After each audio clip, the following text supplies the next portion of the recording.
Holy Jesus, what a tonal switch. Hey everyone. We're going for a cold open today because my PC got fucked. Sorry, that was a bad opening. It's a cold open today. Welcome to today's stream. We're gonna play Obenseuer. I've been playing this game a lot off stream, and I have a lot of really cool things to show you.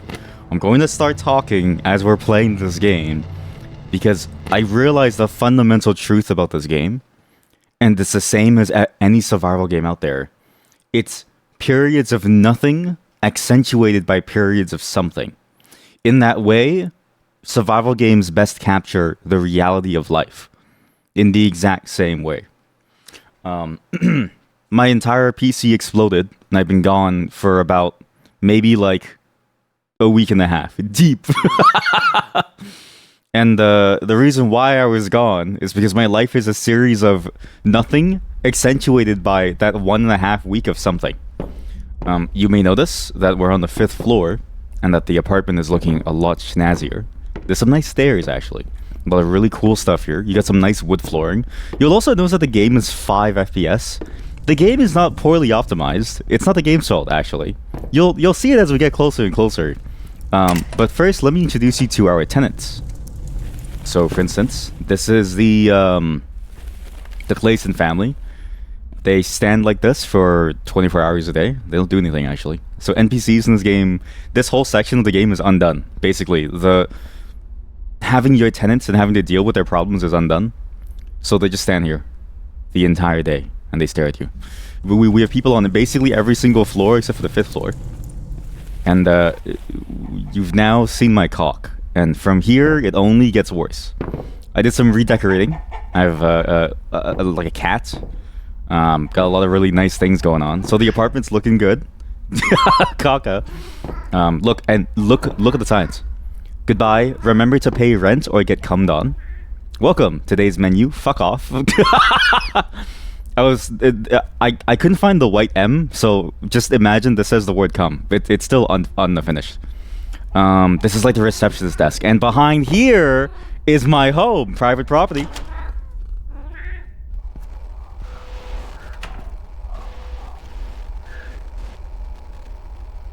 Now you see why the game's lagging. And the best part about this, I found a new way to play with them too. Can they turn that TV off? Jesus Christ. Okay, stop.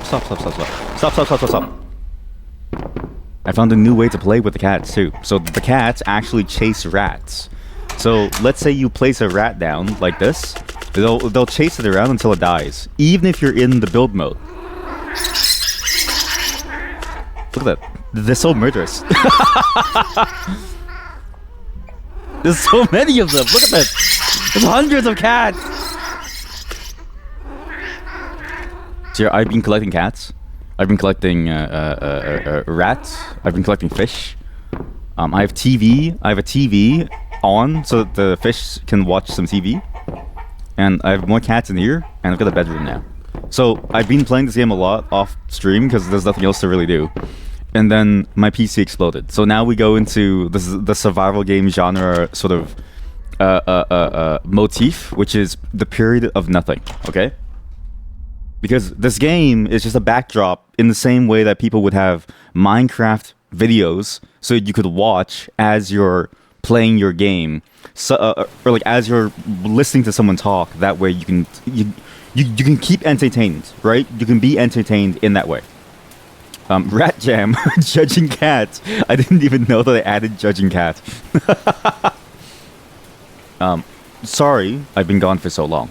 I decided to punctuate my life with a series of something. Because I don't usually do things, as you can probably tell, given my many hours online. Obviously, I work and I have stuff on the side. You know, I have responsibilities and stuff. But I don't have anything in particular that I usually do. So I decided to spend time with my friends this entire week. And it was good, because, unfortunately, I know this sounds weird, but, like, don't take it this way. My mod, her boyfriend is in California, so we decided to hang out. I know it sounds weird. Like, it sounds like the precursor to, like a cheating thing, but, like, that's not what's happening. It's just, like... It's just coincidental, the fact that everyone's birthday happens now while they're in California. Like it's weird because it's like basically our buddies have birthdays and like events that happen around now, and then our other buddy came back from like Sweet Destination. She came back from her cruise in all across Asia, so it was like, okay, perfect timing. And then they leave to California, and it's like, well, we were gonna hang out, so now we're stuck in this limbo of like, we have like, you know, hangouts without everyone. And it's funny because I usually never see the mod without the boyfriend because we're all lazy, so we usually just play games on the line. It says, when do I work? Did I get a job? No, actually all of my applications, so if you look at my stream title, it's in reference to a very particular, let's say, individual who has been the bane of my job search. So it's funny because okay, so as a side thing, Canadian contracting companies and consulting companies, they have a lot of contracts with the American government.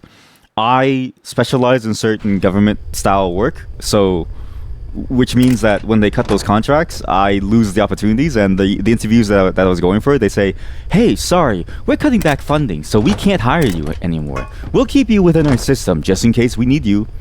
So yeah, there's been a lot of interesting things there. What's funny is that it's like downstream stuff too, of like, you know, Canada just in general. Like, this is just downstream stuff for the fact that like Canada is a very sort of small place in general, and so like when the money sort of is at risk, it's kind of hard to find places because places will just sort of like not really hire. Like, risk averseness is sort of the key of the Canadian work culture. There's innovation, but it's in very specific pockets, the pockets that I'm not a part of, because I don't like that rat race. Like, I look at sort of like the stuff that you need to keep up with in terms of like staying on the cutting edge, and I go, I'm not really down for that. So really, it's a me problem, but there's a deeper message there that I'll explain because it's actually related to a movie that we watched, where if you're not at the very top, you're basically at the bottom, because there's no difference between the top and the bottom. Everybody's at the same level. Also, you may be wondering why I'm going over here and stealing all the stuff. This game, like any survival game, is very heavily predicated on you need to have a lot of resources and money. So I found a way to make money in this game. Bottom noise, thank you for finding the bottom noise thing. That's a classic. This game is based entirely around turning junk into more useful junk and selling it. Being a landlord is extremely expensive. I'm going to kiss my landlord and say, I'm sorry. Right? Because their job is a lot harder than I realized. Like, I look back at the apartments that I used to live in, and I used to say, these are shitholes. Do you know why they were shitholes? Because it costs like $20,000 to like install a single fan. Or like, or it costs like $5,000 to install a single bathtub. Not without plumbing. No plumbing, just the bathtub. So yeah, so anyways, as an aside for the job thing has been going poorly, but I have side things that I do anyways on the side for like job stuff, so it's been fine. Like, I don't really care either way. Again, like, I'm not in any situation where it's like I need to like rush to get a job. I'm very fortunate in my life, which is why I'm able to do this as a side thing. But actually, there's something that I need to talk about in terms of like this. It's good news in the sense that it'll get even more, because I've just made a hard decision of like, well, it's not really looking too hot, so I might as well just do this other thing. So I'll get to that. But first, on the week and a half, I've never socialized so much with such intensity. And I don't know about you, but socializing there's an art to the socializing game, right? Like, it's not in the sense of like you have to say things that people like, but more like you have to be ready to not have a life for a while. Because this is the thing that I found funny about socializing for a week and a half. You don't have your own life. Your life is intertwined with the people around you. And that sucks. Not that like they suck or anything. You socializing. Yeah, like honestly, that's exactly that's the sentiment that you end up having going into it, because it's not like they're bad people. And it's not like you're having a bad time, but you recognize very deeply, very acutely that the things that you wanted to do are no longer available to you because you're too busy doing the things that they want to do. Which sounds like the kind of thing that somebody would say as like a thing of like, the government is psyoping you. But I'm saying this in the context of like, I don't want to play board games, or like, I don't want to go watch a movie, but I do, but I don't want to. Like, what I want is a movie to be downloaded into my brain. That's literally what I want. Because the psyop... be sure to type !scan in chat to see if you can scan the skies in case the aliens will appear or not. I've been kind of busy making some weird stuff for you all. There's too much noise. Don't worry, we're safe for now. But they haven't heard us, and we haven't heard them. But like, it's like I don't like. I like watching the movie. I like hanging out with them. I like playing the board games. But the thing that I realized acutely afterwards is like, man, that took a lot of time, and I no longer have time for the other things that I want. And basically, what I'm saying is, I want too many things, and I want for nothing. Like, I want and I want and I want, and I can't have enough of it, and because there's simply not enough time in reality. And so you have to just sort of choose what you have to want, and that's hard because I haven't had to choose for a while. And so, like a petulant child, I've just been like, gimme, gimme, gimme, gimme, and then I just sort of go, and then I like step out, and it's like, oh shit, I need to think about this now. Like, I need to think about, okay, well, what am I pushing off if I go outside? What are we doing versus going outside, right? Not to say that I do much, but I like my alone time and my downtime. But it was fun. It was genuinely fun, and it was good too, because you don't want to do the things that you want to do all the time. Sometimes you want to do the things that you don't want to do, and sometimes it's good for you to do the things that you don't want to do. We need immortality already to solve the time problem. Yeah, okay, have you ever okay. Every piece of media out there is like, oh, imagine you're like an immortal vampire and you can't die. Okay, and imagine how terrible life would be because you have no sense of time and you need mortality to know what's right and like wrong. And I'm like, you idiot, I know what's right and wrong. I don't need mortality to know what's right and wrong. Just because I'm immortal doesn't mean I'm gonna punch someone in the face, okay? Do you know the Immortal, literally named as such from I was about to say Old Boy, but that's not the same show. From Invincible, the Immortal, who is known to have been Thomas Jefferson, who left his entire family, okay? He left his entire family. He's immortal. He disappeared. He self-assassinated himself as Thomas Jefferson to get away from his family. And now him as a like 8,000-year-old, he's now dating like a 19-year-old, all right? I'm not gonna be like him, man. Like, no, that's stupid. Like, I recognize that he's a bad person. Do you know why I want immortality? So I can, like, I don't know, do the shit that I want to do. There's not enough time in a day to, like, do things, honestly. So when I look at, like, the immortality paradox, or, like, the immortality problem, and I look at the ways that people sort of conflate it with a lack of morality, I think to myself, in the same vein that somebody says, if somebody doesn't tell you what's right, how do you know what not to do?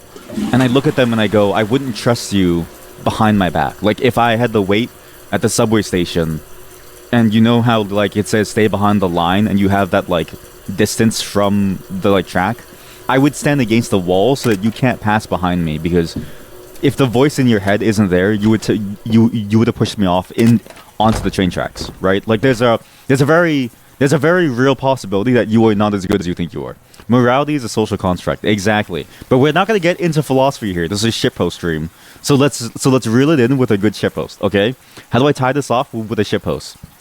The only moral thing to do is to sleep with your mother. Okay, yeah, it's good. So I'm going outside and I'm having fun. I'm having a very good time. Okay, I enjoy hanging out with my friends.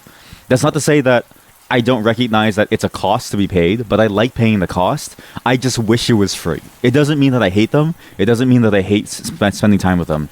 I love them very dearly because they're all very good friends. Even the ones that I bicker with, because in that bickering comes a sense of friendship and like care, right? This isn't you, chat, and like I mean this as like all of you, chat, as like a chat amalgam. This is sort of my personal friend group. It's sort of my personal life, right? But I recognize, again, that Princess Mononoke in theaters is like a 2-hour runtime. And let me tell you, chat, Princess Mononoke in IMAX, that was a banger. So I've been busy. We've been playing board games. We've been watching movies. We've been hanging out. We've been going to go eat. Try out a new hot pot place. Basically, this is the series of events, right? First day, we all hang out. We go eat yakiniku, which is weird because this is a group that this is a section of the group, we're a portion of the group that doesn't really hang out together. Not because we hate each other, but because we're all awkward. Sometimes, like, there's people in a friend group that only hang out within the friend group, not because they hate hanging out one-on-one, but because they feel safe within the social web, right? Like, it's like, it's like you're in the spider web of sociality, and so you feel safe and sort of nurtured in that, because if anything falls apart, or you feel like you don't really want to, or you're feeling tired, or you feel like you need to step away, you can step away but be present and sort of be there as a body, but mentally be somewhere else as everybody else keeps up the conversation. This was a hangout between four people, and so now it gets a bit dangerous. I would say four is the limit, where you're forced into more social situations than you would like to be, not because you hate them, but because you just don't want to talk. Okay, so there I am. I'm going into social situations, and we're talking. It's the four of us. And mind you, we all know each other. We've been friends for like years now, okay? Like it's not like this is a surprise to me of who these people are. Like I've known them for years. But like we play games and we talk on Discord basically daily. We just don't do it in real life, so it's like a whole different context, right? So we're there, and then we're like hanging out, and we decide to have like different foods, and we're grilling barbecue, and we try this place. And honestly, most grill places, I have multiple rants today. There's a rant about grill houses, hot pots, movies, people on the subway, people on the bus, and the city as a whole. Okay? We're gonna go layer by layer by layer, and we're gonna start with the friend group, and then we're gonna go into the deeper layers of like the method of transportation, because I think that's funny. So there we are, rant day. Yeah, this is a very rant day, but also a semi-sponsored. As a teaser, this is a quote-unquote sponsored stream. I got a lot of emails I never responded to. And they kept sending me games, and they're like, you want to check it out? Go check it out. And there's no stipulations on whether or not I check it out. They just said, hey, just have fun with it. So I got a bunch of keys. So I was like, okay, well, I'll just do them all in one day. Because honestly, one of these emails is from April of 2024. Which means this person has been waiting for me to play their game since April. You understand that I've basically ruined this person's chances of ever making sales. Because I didn't play their game. And I'm sorry. Not like my audience buys games, anyways. But so we're there, we're eating, we're hanging out, and then all these thoughts are entering my head, but I'm having a good time, right? Again, it's fun to hang out with friends. It is just interesting in the way that and yes, I bought a new dishwasher that can wash stolen items. You actually have to wash items to get it from stolen to not stolen. We'll say in here in the 5 FPS room. Actually, did I show you? I made a goon cave. Look. You have to come in the bucket and wash inside one of the tenant sinks. So here, you sit in the goon cave. I can't because it's occupied. It's covered in cum. There's a magazine called Stolberg Woman with a very, very barely visible nipple. Laptop, toilet paper, sexy calendar. Got the telephone if you want to do like phone sex. Biohazard, buy the cum bucket.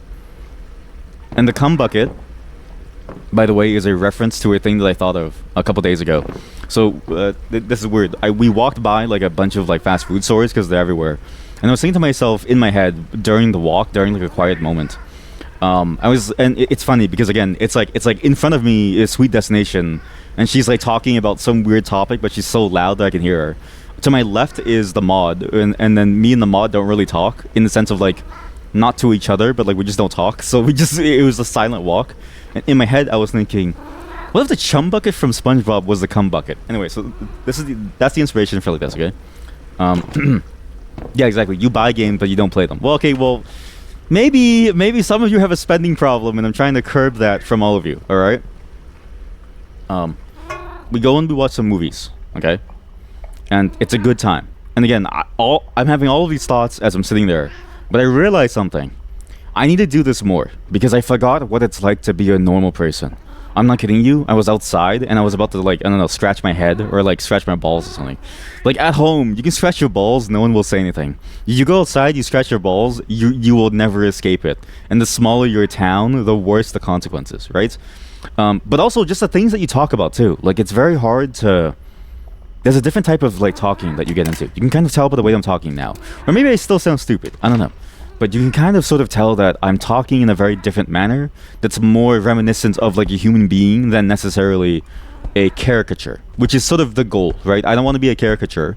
I've never been a caricature, but I recognize that it's sort of a natural consequence of what happens as you're...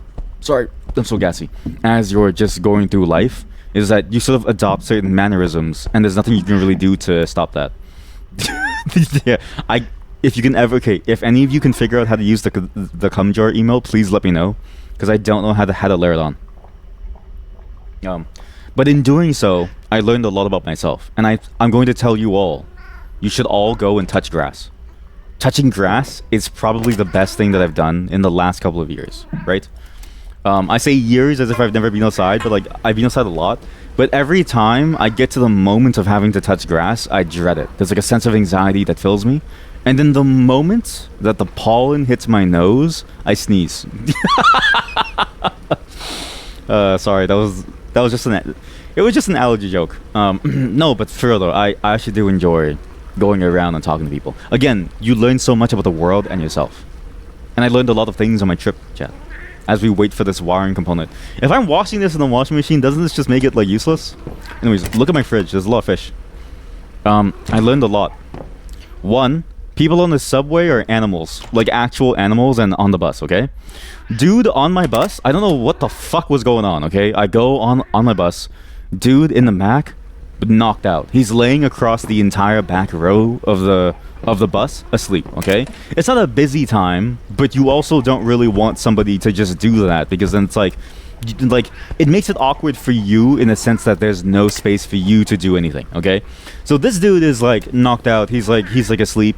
Then as soon as we get to his stop, okay, and mind you, I have my eyes on him at all times, because like he looked kind of sketchy. Like if you saw him, you would be like, I'm going to die. Okay, so I looked at him and I was like, he looks kind of sketchy, so I'm gonna keep an eye on him. As soon as we get to his stop, he gets up in, I'm not kidding you, half a second max flat. It was so fast. It was as if he was possessed. It was as if his body came alive at that moment, and he decided to just respawn into his body from his like whatever ordeal that he was going through, right? And I'm sure this person has had a hard life, but at the same time it was like, man, that was kind of scary. So he just kind of popped up out of nowhere. He startled me and like a couple other people, because he also made like a really loud noise, and I distinctly remember his noise. He went and he just walked off the bus like very angry, and it was so scary because like we all waited for him to leave first, and then people started to leave after. That's not a bottom noise.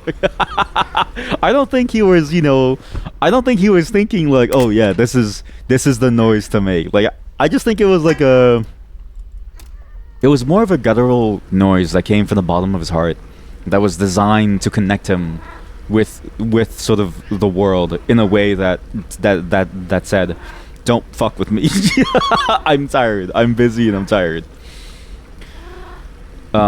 And then, I'm not kidding you, right after that same stop, and I don't know how this happens, another dude came on, blasting music from his phone. And I'm like, okay, what the hell is going on? Why would you do this? I never understand people who do this, but this guy was especially annoying. One, he kept looking at me. Mind you, in real life, I look like I'm going to attack you. Like, does that make sense? But like, I'm a nice person, but I like to dress a certain way that makes people think that I'm cooler than I am. It's not really my fault, but I just sort of, because of that, I look like you could fuck with me and I would fuck with you, if that makes sense, right?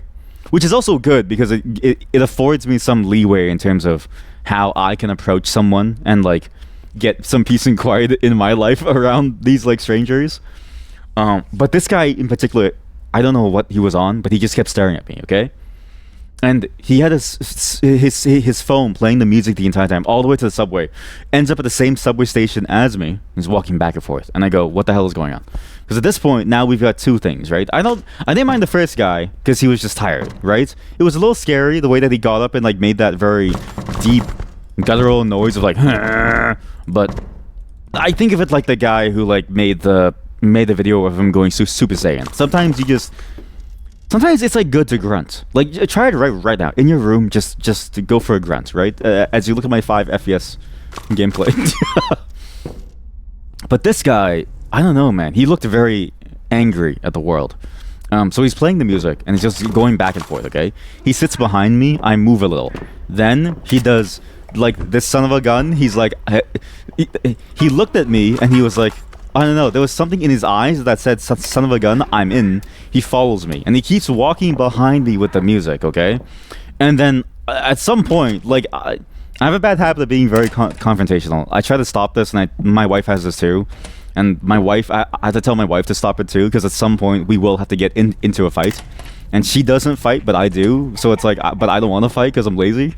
So I was like, okay, I'll just let it pass. But I stared at him, and I just didn't blink for, I want to say like 40 seconds. Like my eyes were getting dry. I was like, please leave me the fuck alone. My eyes are getting dry. So he finally leaves me. He walks down to the other end and he stays there. Okay, we get on the actual train itself on the subway, and he does it again. He starts playing his like music again, and he's walking up and down the entire train, and he's staring at everyone. He does this 2 or 3 times. Just sent me a new picture of fur. I have a restraining order against you. What did I say about you sending me your fursuit? I don't want to see it. I don't want to buy it. No, I don't want to feel it. No, I don't want to. I do kind of want to touch it, but like not in that way. Oh, that's a great emote response. Perfect. Thank you, chat. The third time that he went back and forth from me, do you know what happened? I wasn't looking, but I saw the aftermath. All I heard was, "Man, cut that shit out!" And then a phone dropping to the floor. You have a message of me saying post fur. Okay, I'm sorry for the things that I've done, and I'm sorry for who I am, but I'm unapologetic about the fact that I love fur. Cats. It's about there like cat. Anyways, so they walked back and forth, and then that's all I hear, and all of a sudden I hear a phone drop. And I go, what the hell happened? So I look over, and this guy is just staring at this other dude who's sitting down, and he's like, and the dude who's sitting down is like pissed, okay? He picks up his phone, he just sort of looks around very shyly, and just leaves. And he just sits down, and he doesn't pull out his phone ever again. And I'm like, it's that easy? Like, maybe I should just do that. And then I looked at the guy who did that, who pushed the phone out of his hand. Like, he was like a monster. Like, he was huge. I was like, I don't think I could do that, man. Like, when you sit down and you're still too like tall that you kind of like cover the window, like you're a different type of person. You know what I mean? Like, it's not the same effect. If I did that, he would be pissed and he would try to fight me, and then I'd be lazy and I wouldn't want to do it. But he does that, all of a sudden it like stops. So thank you to that random stranger who committed effectively like a weird act of like violence against this random person. But hey, at the same time, it was like he's bothering our peace, so maybe it's fine. Not really, but you get what I mean. My inventory is full. There's a body here. What the fuck?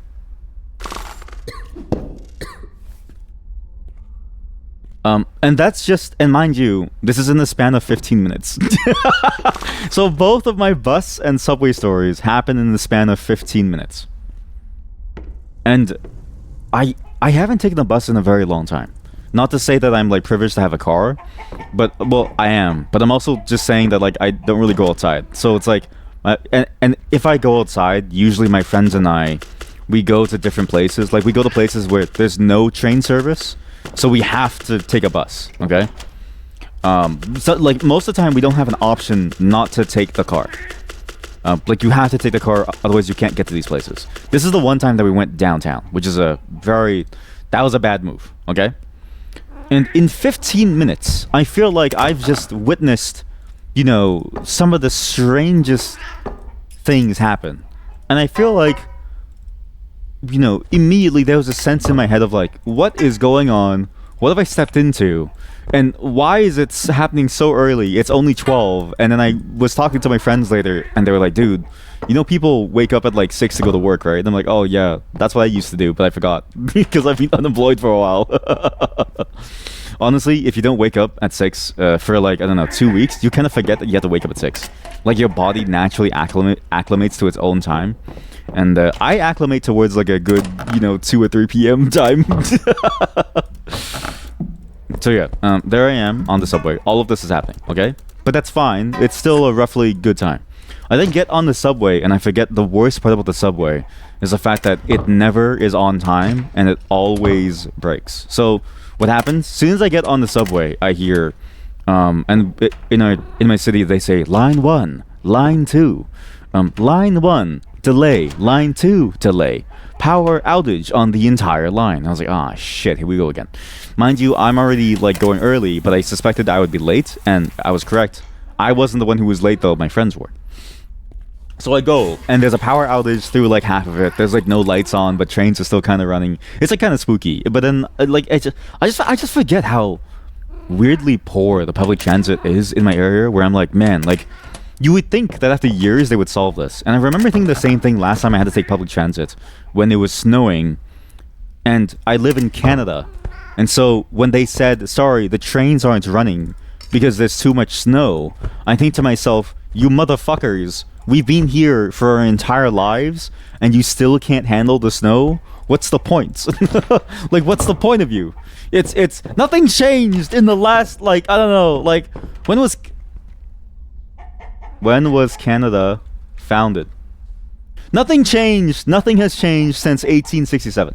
Nothing. Okay? Since 1867, it's been the same thing over and over and over. There's snow every single year for at least 3 months. Every single time. Solving public transit might be harder than solving mortality. I see you two having watching Not Just Bikes, because I just watched the video from Not Just Bikes that probably said the same thing. And what's funny is that he also said that in reference to politics and dug for it, which is a whole different like funny thing of like the Ontario. It's just an Ontarian thing. Like, it's just something funny about Ontario.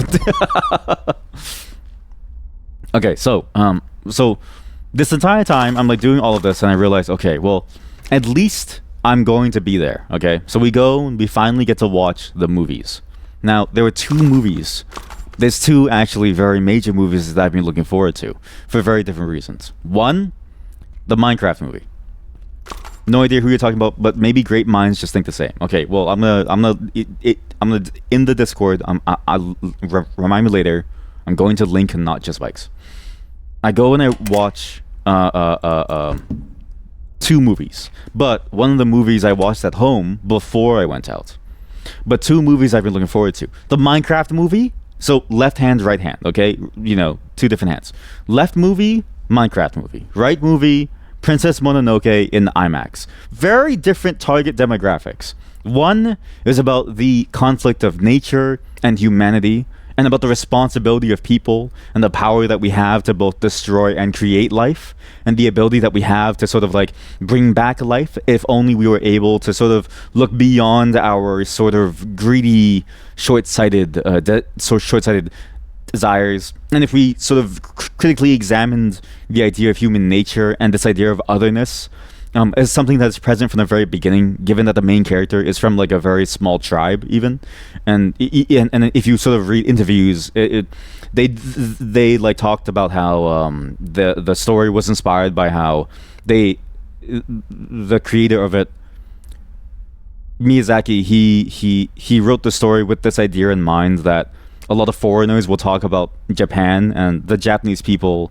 as if they're like one single amalgam, but the truth is there's so much there's so many differences within Japan that to ignore that is to ignore who Japanese people are.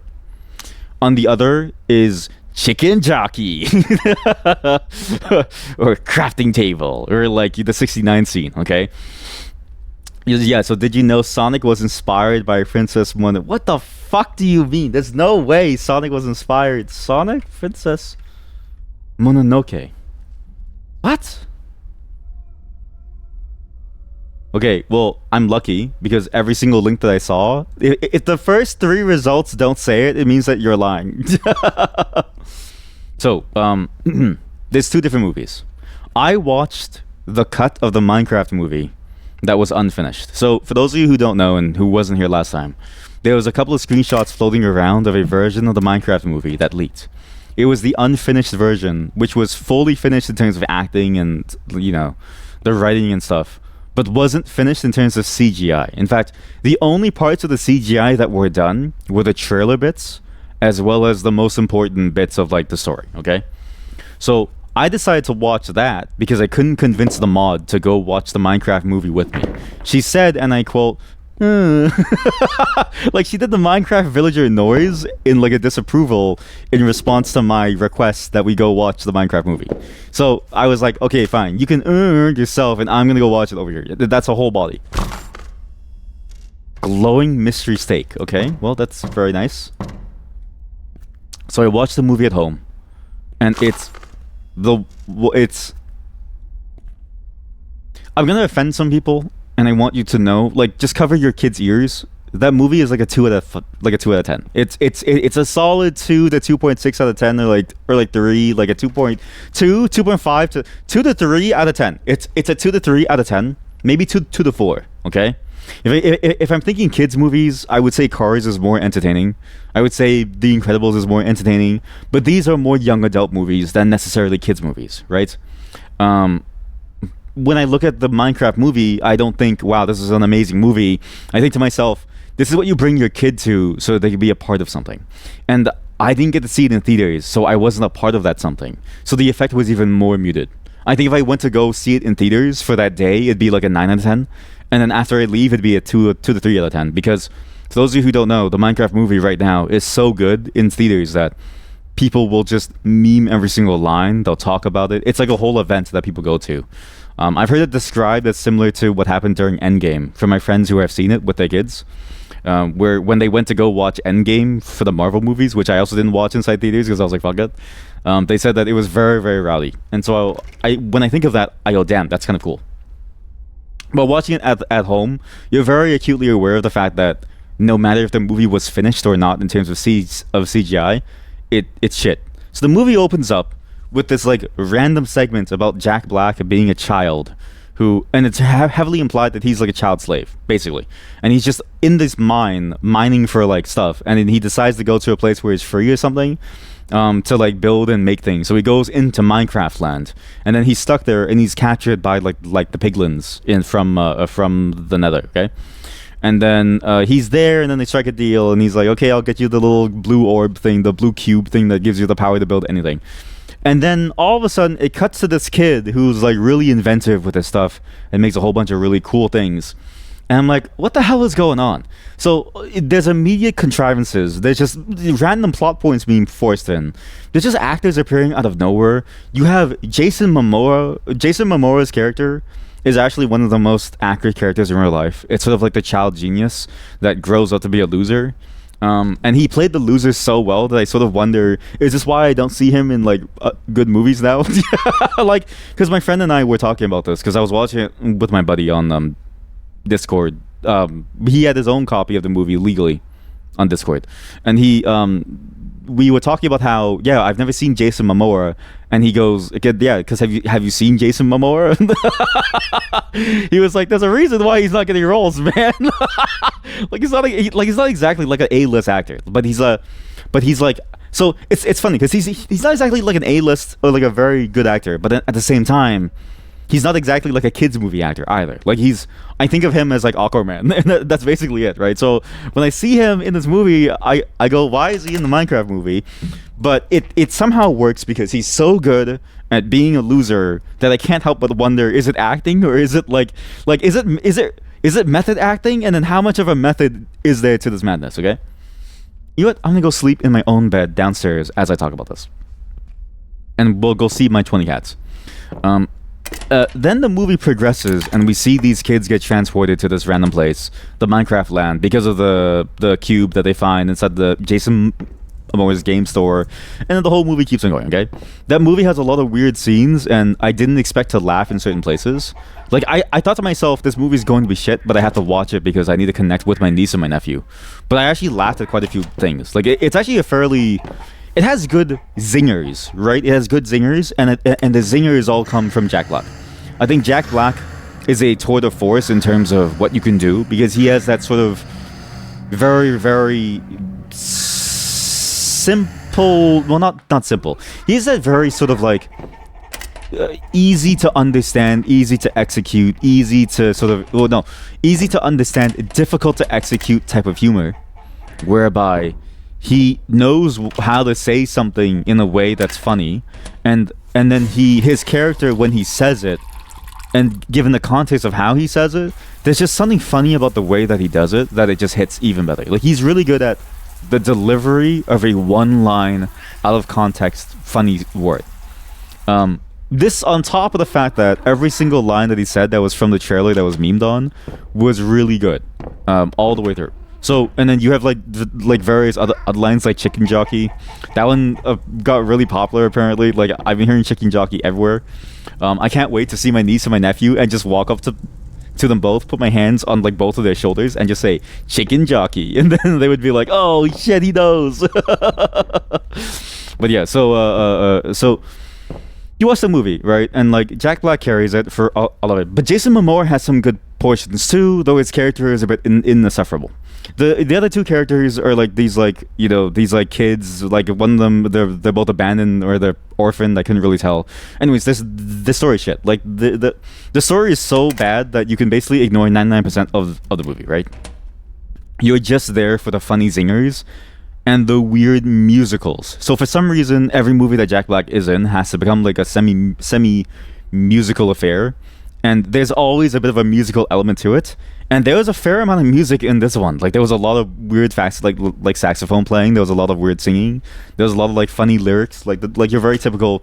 But it felt more like YouTube style humor than it necessarily felt like. I would want to say like a musical movie. Like, it didn't feel like Aladdin. It felt like Markiplier when he's playing a horror game and he gets kind of afraid, so he starts to sing. Right? It's a similar vibe to that, I think. Which isn't bad, but you definitely notice the difference in the tone. And that's basically the entire movie. Like aside from like the one-liners from Jack Black and like the weird moments in the movie, that's all that was really there. Oh, except for two very important things. Okay, first off was something I think it was called like the manly position or something, or like the manliest position. Basically, it's like near the beginning of the movie. Jack Black, Jason Momoa, and the kids are trying to run away from the invading piglin, okay? And then they're flying away on the wings on the Elytra, which the movie had a lot of references to the game, obviously, and it was, you know, it was funny to see it in like an undone CGI, because it's like you have people in suits walking around pretending to be like a villager, and you have like a very poorly animated like panda. But when they were flying around, he was like, "I'm slipping. I need to hang on." And then he was like, "We have to do it." And then Jason, and then, you know, Jack Black to Jason Momoa says, "We have to do it." And then Jason Momoa, he like looks at him and he goes, "No." And then Jack Black goes, "Yeah, we have to do that." And I forget the name of it. I'm pretty sure it's called like the manliest position or something. And Jack Black, it's like straight out of a hentai, man. Like, he flipped around to Jason Momoa's crotch so quickly, and then you see Jason Momoa hanging on to like Jack Black's legs, and they have to like 69 to go faster to fly around. And I'm like, one, how did he flip around so fast? Because it was like a fast forward scene, and then they're flying around in 69, and I swear to God, the entire joke was just they're 69ing. Because I look at that and I go, what's the joke besides 69? But then I think to myself, like I had this thought while I was, oh my God, the FPS is back because all my cats unloaded. If I get far enough from my cats, they don't spawn. It's like Sonic and Tails in Sonic 4 Episode 2. What does that even mean? Okay, now I need to just link me that, because I need to know, because maybe it's the same people making the same movie. But I was thinking about this. Okay, the movie is for children. What child knows about 69? Like, even if they see it, is it a funny visual gag? I don't know. But I'm trying to, like, this is the thing, right? I'm trying to examine the visual gag and whether or not it's funny from the lens of an adult's eyes who has effectively been sort of like marred by is this a hospital? Marred by time. It's a dog plush. Oh my God, someone was here. They were dying. Box of tea. So it's like the things that maybe I would have found funny as a child no longer strike me as funny. And so I wonder, would it have been funny were I still a child who was watching this movie? I don't know. But at least at the moment, I looked at it and I go, I don't know if this would be funny even to a child. Like, they would just be like, they're flying around, it's cool. And it was so weird because I thought to myself, there's other, like, they can do comedy inside the movie and it works, right? Like that childlike comedy of, like, again, like chicken jockey, this is a crafting table, stuff like that.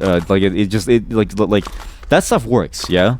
Because it works on me, and I feel like I'm stupid, so it makes sense. So I don't understand why the 69 scene was in there, if only to appease somebody about Jack Black and Jason Momoa doing 69. But there was one other part of the movie that I forgot to mention. Okay, the best part of the movie was the villager guy, the guy who gets sent back to Earth. So it's a very weird thing here. One of the villagers gets sent back to Earth because the portal he like flew through the portal by accident. And I forget the actor's name, but she's fantastic. She's like the principal of the school. She hits him with her car. She gets out in a panic and she goes, "Oh no, not again!" And I cracked. That was that was comedy. That was some good shit. I was like, "Oh shit!" She said it so nonchalantly, as if it was like, "Oh no, I have to go to jail again." So here this villager, which is like fully. This is the one of the few things in the version of the movie that I watched that was fully animated, right? And the villager is like there, and it's on the floor, and it's just like really. It's got like a massive schlong for a nose. It talks in like, huh, huh, and then she starts to hit on him, and she's like, can I take you out for dinner? As like a repayment for like hitting you. And the entire time, and then there's a second scene where they're at the movies, and he just keeps going, ha, ha, and then she's like, "Oh, you're so funny," and they're having a good time. Post credits or during the credits, we see him again. He's learned English, and he says, "I've now learned the language of your people." And he cucks. I'm not kidding you. There's a cuck angle in the movie where the villager cucks the principal's ex-husband. And basically, like, takes over his wife and his life. I was like, what the fuck is going on? And that, to me, was one of the peaks of the movies. Like, again, it wasn't a bad movie. But a kid's movie that can incorporate 69 cucking and, like, stupid phrases like chicken jockey and, like, the crafting. But I forget how he says it. I've only... Because, like, the meme version in my head is, like, there more. But... the moments that I did laugh at were actually like pretty funny. Again, it's a 2 out of 10 movie, 3 out of 10, 4 out of 10. Maybe 4 is a bit much. I would say 1 to... That's a huge cock. Like a 1 to 3 out of 10. But I think that's a good number to be at. Because any more, and I think, we wouldn't have space for other bangers this year. Like the Oscars can only go to one movie. And we really don't want to give it over to... the Minecraft movie, okay? But that wasn't the movie that I watched with my friends.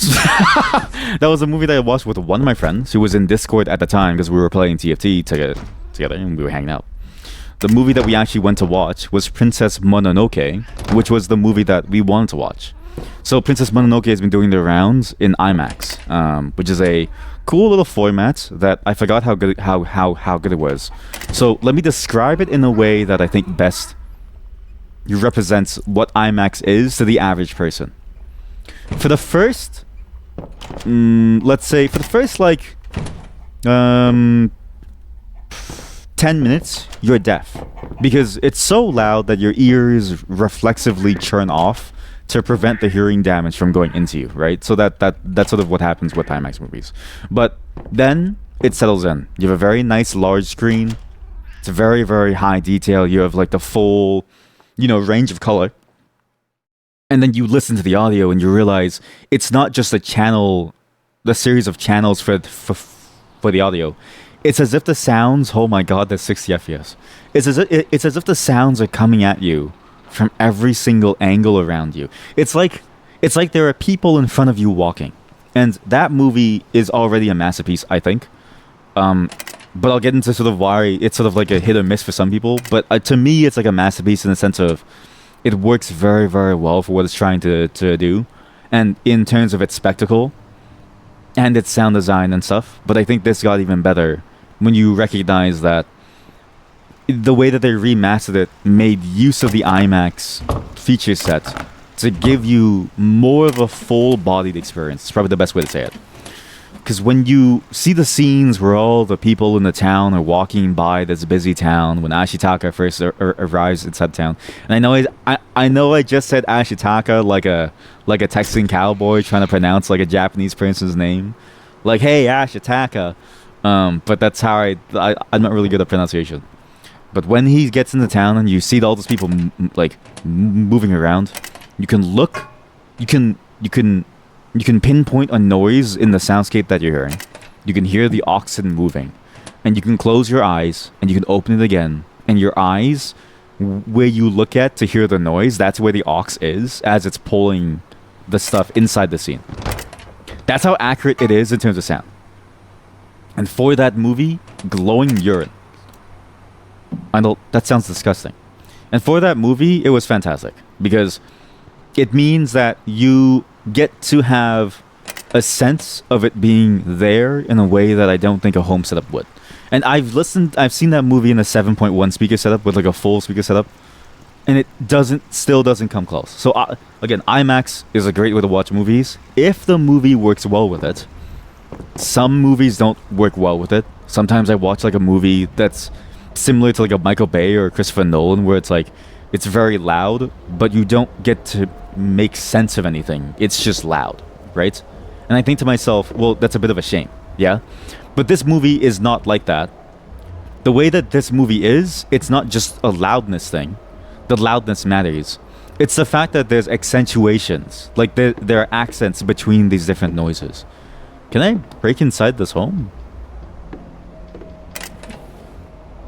Hey chat, someone's playing music in there. I'll just do it later. So Sonic and Tails 69ing each other is in the small intestine. Okay, I need to look at it, so I have to pause this to look at it, because there's a good chance if it is straight up like you see it, I have to like ensure that it gets. It is a safe for work channel. Okay, good. It's just a link to a video.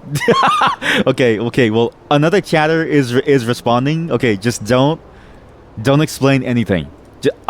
I know that other chatter is going to ask you what does that mean, and then just don't explain anything. Okay. Princess Mononoke in IMAX is really good because it makes full use of the feature set of the IMAX viewing experience. If you can watch it, I genuinely think it's a better watching experience, and you almost get like a different perspective on what happens.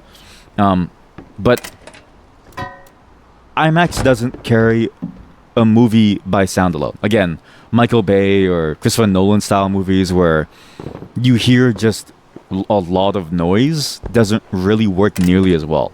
Not to say that Christopher Nolan movies are like that, but like sometimes it can be so loud and so busy that you can't really figure anything out.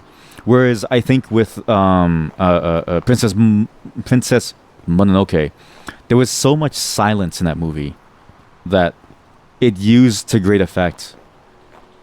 That when you heard something, it was meaningful. Which is sort of to say, that's how all... Like, realistically, this is how all movies are, right? Every movie is meaningful about the sound, but that movie in particular deals with silence as a core aspect of its characterization of various characters. So I can't go too far into it. Well, you know what? It's spoiler day. If you don't want spoilers for a 19-year-old movie or something, that's on you, okay? Princess Mononoke, especially the Dear God scenes, that was amazing because what you got was pure silence. The problem, though, is that I realized what happened is that you should go watch IMAX in the fall, not in summer, not in winter, not during this time. You have to go when it's like a nice cool 5 to 10 degrees outside. Do you know why? Because when the silent scene came on, all you heard was the fan in the movie theater. It was the air conditioning trying to keep everyone alive. So one thing that I noticed about the movie, and that does suck about going to a movie theater, is that you don't have noise cancelling headphones. You have to watch, and you have to be subjected to the soundscape of the building itself. And they do a very good job. It's not like the building itself isn't sort of tailored to the movie and like how it's supposed to sound. but you definitely get the sense that wow, you're really missing out on. Like you're really missing out on the fact that you could have a better viewing experience at home with pure noise canceling for those quiet moments because of that. Sorry, give me a second. You fucked up the timestamp the first time. Now the link gets you straight into the action. Okay, I'll I'll check it out in a bit. Not because I'm afraid, but because I am afraid. So I think it's worth it to watch the movie in a very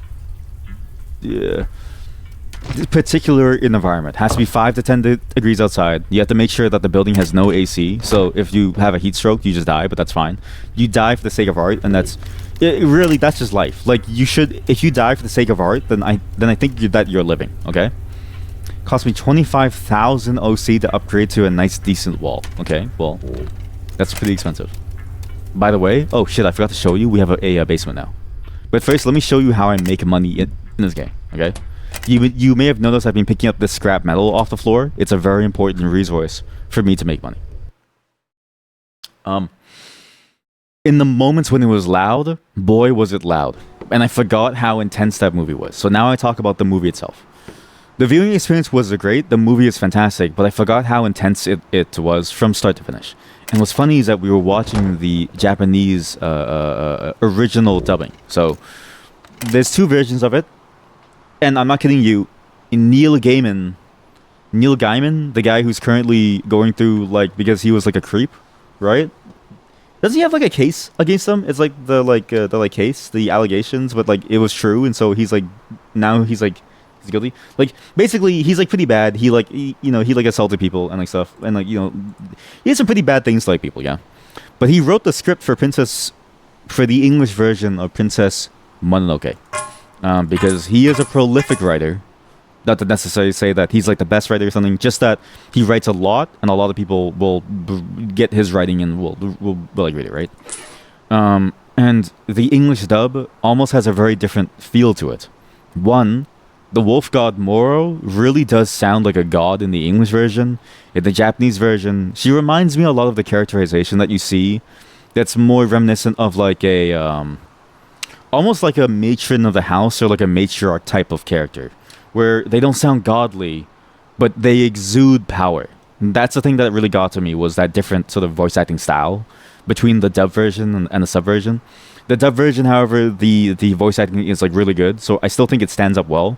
But there's a lot of differences in the writing too. Like I forgot what the differences were, but I remember the English script. So when I was watching this one, I was like, oh yeah, it is different. Because when, for instance, when Ashitaka is leaving the village, what's her name walks up to him, gives him like the obsidian dagger, and the way that she looked at him and sort of described her like love for him, it was very much in the same vein as like a lover would, the way that their partner is going off to war, right? But then he says, "I love you, my sister," and I'm like, I don't know if that's your sister, man. Like even as a child, I remember watching Princess Mononoke and then going, "Is this incest? Like why?" Like, I don't think that's his sister, man. Turns out that wasn't supposed to be his sister. In the Japanese original script, it's like his wife to be or something, or it's like heavily implied to be his like wife to be. So I was correct. The English version went a little weird, which makes sense now given the allegations, right? So it's like, is it ipso post facto or something like that? Something like that. Now we know. Now it all makes sense. But there's other small differences too in terms of like the sound mastering, the echoing of things too. I don't know if it was added for the IMAX, but some of the scenes had a much more lingering effect where they would stay there. The meaning of a lot of phrases changed. Like, there was a lot of subdued sort of like subtext jabs compared to the very, very upfront nature of, I think, the dub, where it was very obvious of like certain meanings. Whereas in the Japanese one, it was like you had to have not much, mind you, but still a modicum of understanding of subtext to understand what characters mean by their phrases. And I thought that was good, because that movie always struck me as a very, very good type of movie for that type of feeling. Like it felt good to have that level of need to have to understand what was happening. By the way, this is how I make money in this game. So I found out something. Lockpicks are very easy to make. You just need scrap metal, and you just need to make a bunch of lockpicks, and you sell them to the shop that's beside your home for 550 each. 550 per stack. And you make a bunch of lockpicks in like half a second. It's really easy to do. It's very cheap. And this machine gives you a 100% success rate. And it's free. You don't have to pay for the machine. That movie goes very, very fast too. So you're basically going at like 100 miles per hour. You go in, the movie starts. There's immediately like a demon boar. The demon boar attacks. His arm goes off. I joked that my friend was that old lady who was throwing the rocks around, trying to tell Ashitak his like fortune. And you know, it keeps at that pace the entire time. There's slow moments, like when he first gets to the village and he's talking to the I forget her name, Lady Oboshi, and then he's like talking about how you know, the hate that's within her and how he has to see things with eyes unclouded. And then the whole Princess Mononoke scene with the wolves and meeting the god and stuff. But for the most part, it's like action scene after action scene after action scene. But what's key is that the action of the movie is not action in the sense of like things are going crazy, people are fighting. It has those moments, and in fact, I like the first moment, the second moment is just fighting, and it's very violent because like people's arms and heads are flying off, and I kind of forgot that. And in my head, I was thinking this is a good kids movie, but then I was like, but then after watching this, I was like, maybe I'm not gonna get my niece to watch this. I remember watching it as a child, and I thought, oh, so sick. But now I realize, I'm like, man, I don't know if this is a good kids movie. Like, it's not really a kids movie, it's more of a young adult movie. And I don't think an 8-year-old should be watching this yet. Like, maybe once they're like 10, 11, 12, 13, like, once you're like 11 to 12 to 13, I think they can handle it, because it's sort of like it's like a deep movie that I think is good for them to engage with. But before then, I'm like, that dude's arm kind of flew off in a way that I think would maybe give her nightmares. So, okay, so, you know, you will go through it. It's a fantastic movie. It's my friend's first time watching it. So, seating is me and the mod and my friend, okay? Me and the mod are eating popcorn. And holy shit, man, that viewing experience, there's so much to talk about there. Let me start first with my friend's impression of the movie. He's never seen it. He comes out the theater and he goes, yeah, it was okay. And I could hear like a needle drop in the silence that was there after from me. Like, I didn't, because I wear my emotions on my face. So when he says, yeah, it's like good, it's okay, in the theater, mind you, in the theater there's only like 12 people. So he says this in like very loudly, everyone hears it, and I go, man, is it not as good as I think it is? But then I forget something, and I realize something about myself. Because of streaming, I look to you, chat, for approval on my feelings. Which is weird, because you look to me for approval on your feelings. Like, if I reprimand you, you change your opinion on your life. But if now it's like, if I say something, I'm so conditioned to this idea of like looking at the chat to see the reaction, that I'm like, I wonder if that's carried into real life, because I was sort of thinking to myself, maybe it's not as good as I thought it was. And then I had to cycle myself back, and I was like, you know, why am I thinking this? If I like the movie, then I like it. And this is what I mean by I need to go out more, because the more that I go out, the more human I become. Because I feel like I've lost the human ability to stand by my own opinions. Which is weird. It's a very weird feeling, and I recognize that as a problem. And I don't want that to be a problem. But if you want to do it to me and you trust me, hey, that's on you, man. I'm just saying that I give pretty good advice. So if you listen to me, you won't go wrong.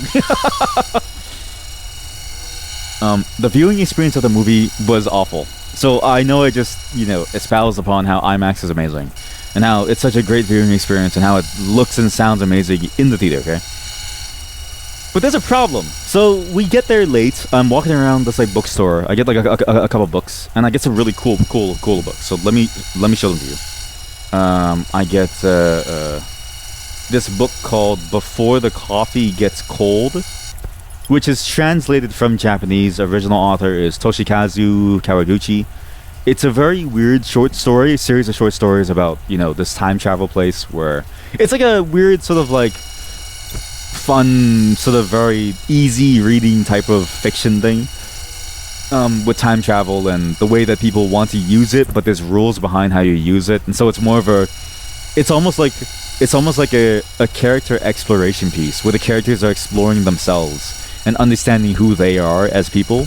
to sort of understand why things have happened, and thus the time travel is really just a medium for them to understand themselves and the world. Okay, pretty cool so far. I got some other books as well, like the 2024 Nobel Prize in Literature winner, The Vegetarian by Han Kang. I just picked this up because I saw the Nobel Prize, and I'm like, if a book gets a Nobel Prize and it's not a good book, that's not on me. Okay, it doesn't mean that I've made a bad purchase. It means that I've been lied to. Another book that I got was a book called let's see, 1Q84 by Haruki Murakami. I know I'm butchering all of these names, and I know these are all like, different authors, but these are books that I've heard I should read for a very long time. And then the best purchase, I walked into the into the bookstore. I saw a sale and a promotion of the remastered full color version of The House of Leaves by Mark Z. Danielewski, which is a book that I've heard endlessly about, how the book is like a treat to read through itself, because the way that it's written is that the artifact that you read itself, so the book itself and the words themselves, they're laid out on the page in such a way that it's a part of the experience as you read it. And it's the remastered version, and it was on sale, and I was like, okay, if they're doing remasters for games, what the fuck is a remaster for a book? So I got it. Because again, I like, what the fuck does it mean that you remaster a book? Anyway, so I get the books, right? I'm having a good time, but I'm realizing something. I've been in the bookstore for like an hour now. Getting kind of late. Okay, the movie starts at like 12:30, and I look at the time. It's 12:22, and I'm like, okay, let me go check out. So I check out just in the time. Just as I do, my buddy arrives, and he goes, "We're so late." So the mod buys us tickets. Okay, so this is the reason why we had these seats. I'm not blaming her. I just recognize that if I was there, I would have maybe not have seen the solution either. But I think it's funny to blame the mod, because like it puts the impetus on her, even if it's not necessarily her fault. Give me a second. Okay, so the mod buys the tickets, and we go there. Okay, and then we have to meet up with her, and then we get snacks. One, I have no social skills, because I'm like, because it's funny, okay? Because like, I don't like talking to people. So when we go to order snacks as a group, right? It was so funny. There's 3 of us, okay? And then the lady at the counter looks at me and asks what I want. I look to my buddy and I go, "What do you want?" And he goes, "I want this." I look to the mod and I say, "We want this." And then the mod, mind you, the person at the counter heard everything. But like, but we delegate everything to the mod so that she can go tell the person at the counter, okay? So we go in with these tickets, and we realize the fatal flaw of our viewing experience at those seats, okay? We get in, and when the movie starts, like, so before the movie starts, it's all the trailers, right? And the trailers are there, and like the ads are there to get your ears used to like a very, very loud noise. Basically, it's there to deafen you beforehand so that your ears don't do it automatically during the movie. That way you can still enjoy what you're going to watch. But when the ads finish, that's when you realize the folly of your ways, because the ads aren't subtitled. Like, they're not going to play ads that are in a whole different language and then subtitle it for you. Like, no, it's an English chain of movie theaters within Canada, okay? So when the movie starts, we're watching the sub version with the original Japanese dub, and it has subtitles. It's a very interesting way of watching it. I would say it's a very good way of watching it, but I recognize that sub-dub is a very personal preference, and at least for this movie, both of them are very good in their own rights. But the problem here wasn't the fact that it was subbed or dubbed. The problem was that the subbing was at the bottom of the screen. And the way that we were seated, where we were seated, was probably the funniest thing ever. Where we were seated, mind you, there are 10 people in the theater. There's nobody in front of us. But we can't see the subs, because do you know why? The top of the chair in front of us covers the subtitle. So this empty chair, the top of it covers the subtitle. And IMAX movie theaters here have a special feature, a reclining seat. The problem is that it reclines the moment that you sit on it, because it's designed for quote-unquote lean-back comfort. The problem is I don't think the people who designed it have ever watched a movie in the theater their entire life. They watch it in a studio where their preview is a single seat, or they're all at least 5'8", because me and my friends, and the mod included, we're all 5'6" and under. So we get inside, and the movie starts, and we can't see the subtitles. We can't see anything. Like, and it's funny because the moment the first subtitle started, in the corner of my eyes, left and right, holy shit, they paid me rent of $2,000. I see both my friend and my mod, and all of us. We all stretch our necks up to read the subtitles that are at the bottom of the screen. And I go, we fucked up. That was the first 10 seconds of the movie. And I knew that we fucked up because that was going to be our experience the entire movie. And then at some point we stopped doing that because it gets kind of tiring. And then I realized, like, since no one's sitting in front of me, I can hook my feet under the seats in front of me to like act as like an anchor, so I can keep the seat from leaning back, because it's a stupid configuration, right? The moment that I do, on my left side, I feel my friend's foot, and I look over at him, and he looks at me, and we laugh.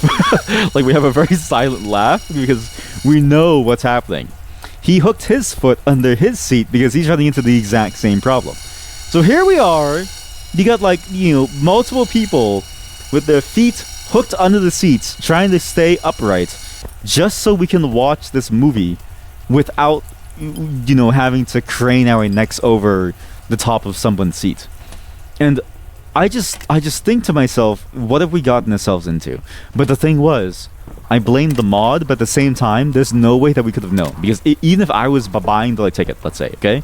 Not to say that I'm particularly good at buying tickets, but like let's say if I did, it wouldn't stop the fact that on the diagram preview, it doesn't tell you which seats cuck you out of a good viewing experience. So we were all collectively cucked that day. And we're trying to watch it as best as we can, but really, you just, like, it's my legs are starting to like cramp.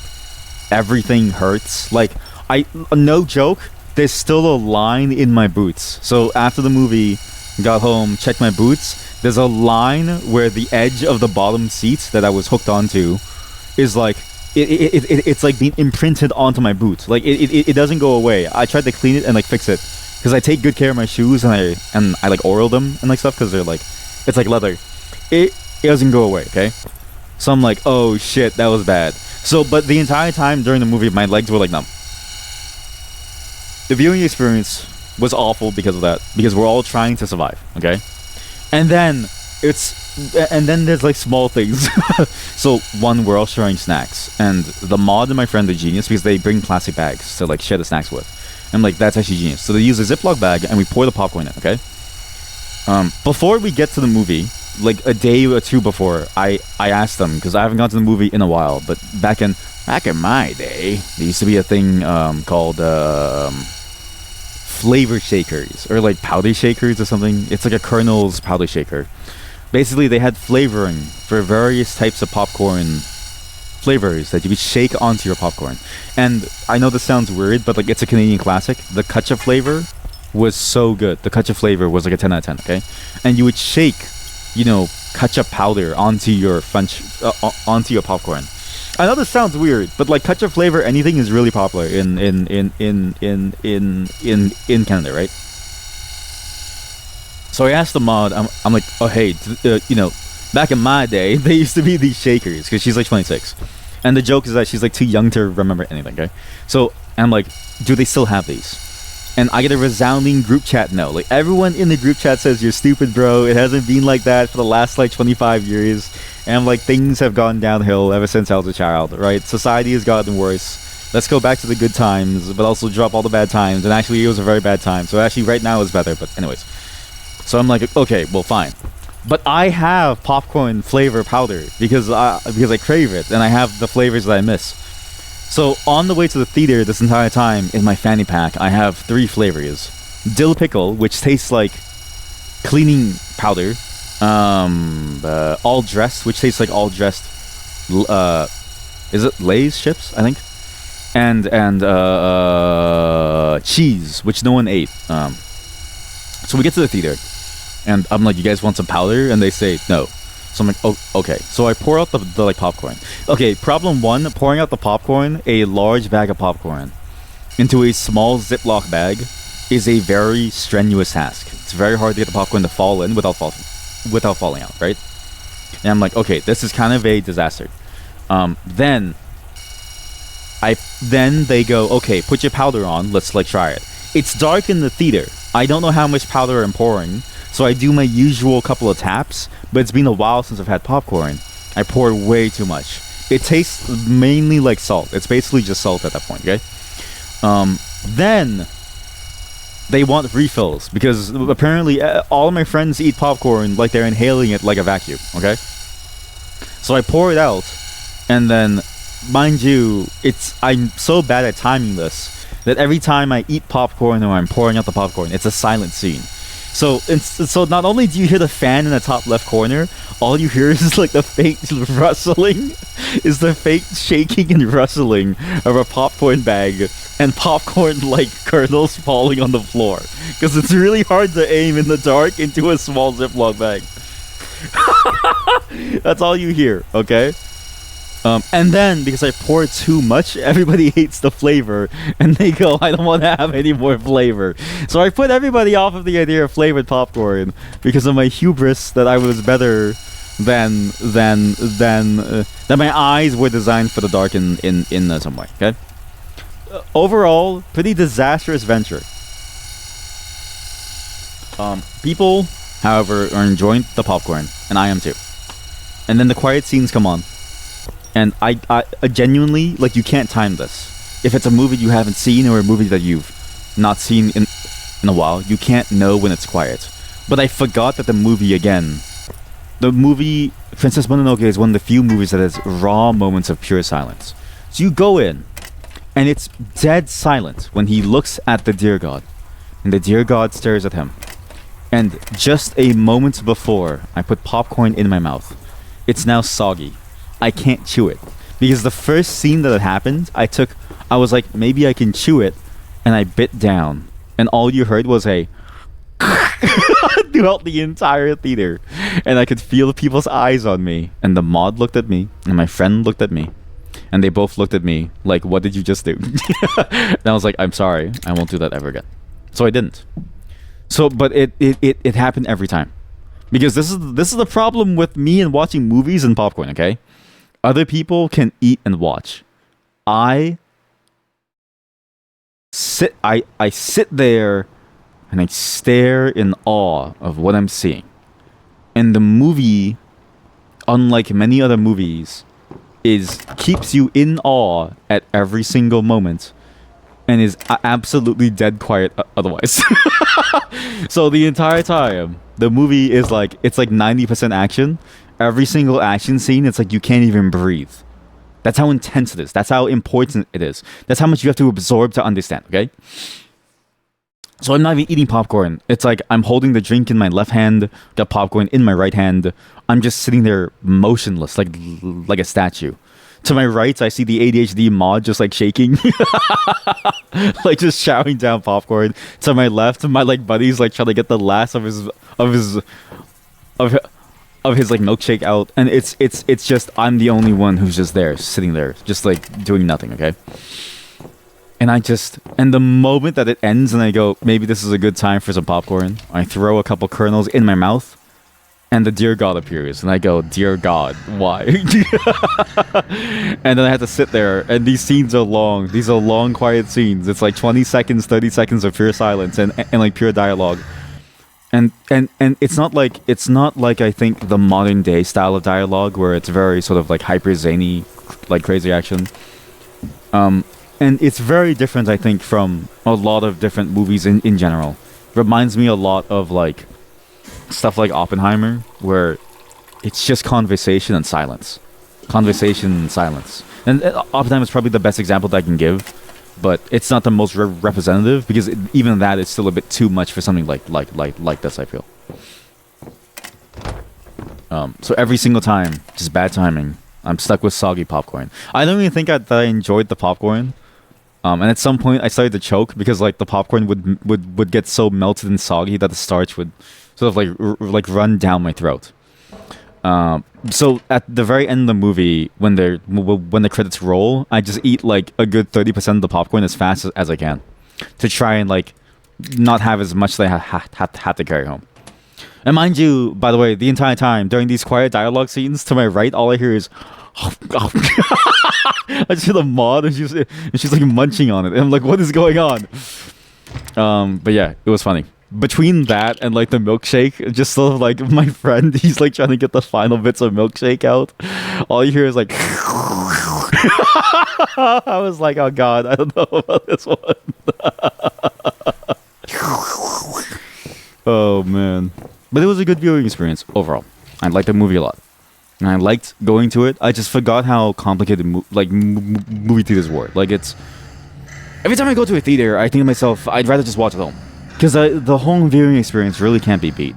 And it's primarily because of the noise cancelling as well as the sort of like... the flexibility and the freedom and the fact that you don't have to care about your noise. I know I just spent the whole beginning of the stream complaining about people not caring about the social contract in terms of like how they treat public transportation, but there is something to be said about the fact that if you don't need to care about it, you feel so free in that you can just eat and you don't even need to worry about the noise because your brain blocks out the noise of you eating very, very well. And you can just breathe however you want. I had to change how I breathe because how I breathe, I make like a like that. I get very like, I don't know, like it's a weird like noise because my nose is all like weird and shifted from like getting punched and like stuff. But I think to myself, yeah, like it's probably better to watch a movie at home. You get the freedom and so the flexibility to watch it in whichever form you want. Not that necessarily the form changes much.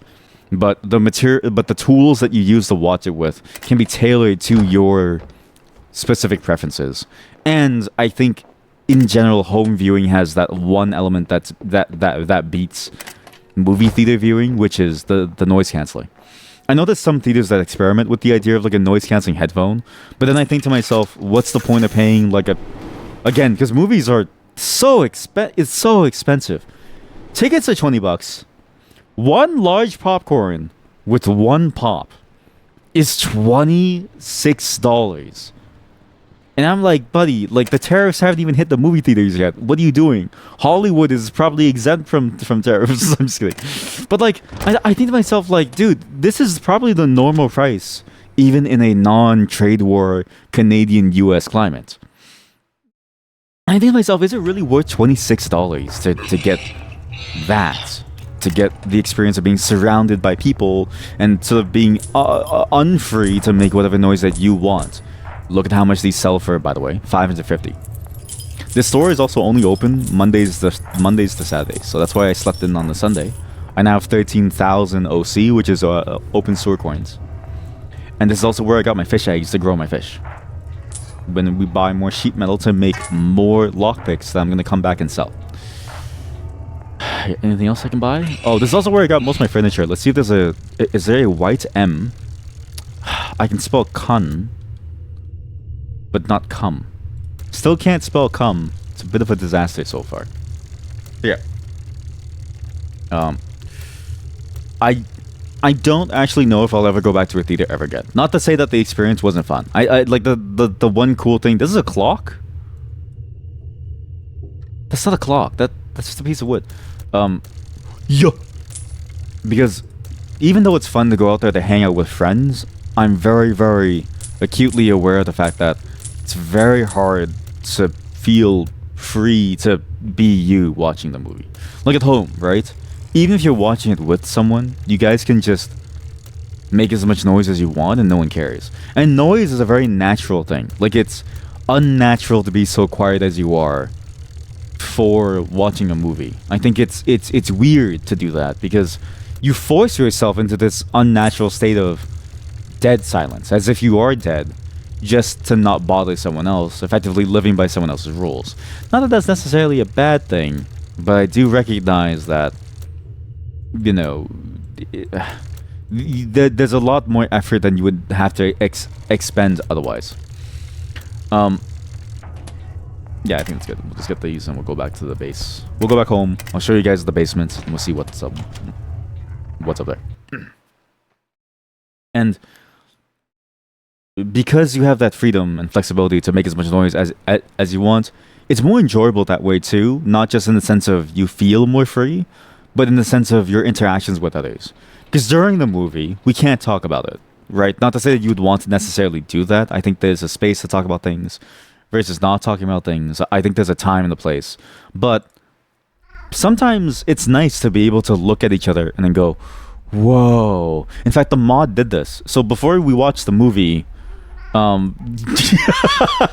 she so I told my friends, all of us, okay? I told all of my friends. I was like, guys, I heard this movie was amazing in IMAX. They say the grass looks really good. And so the meme before the movie, up until the movie, is about the grass, right?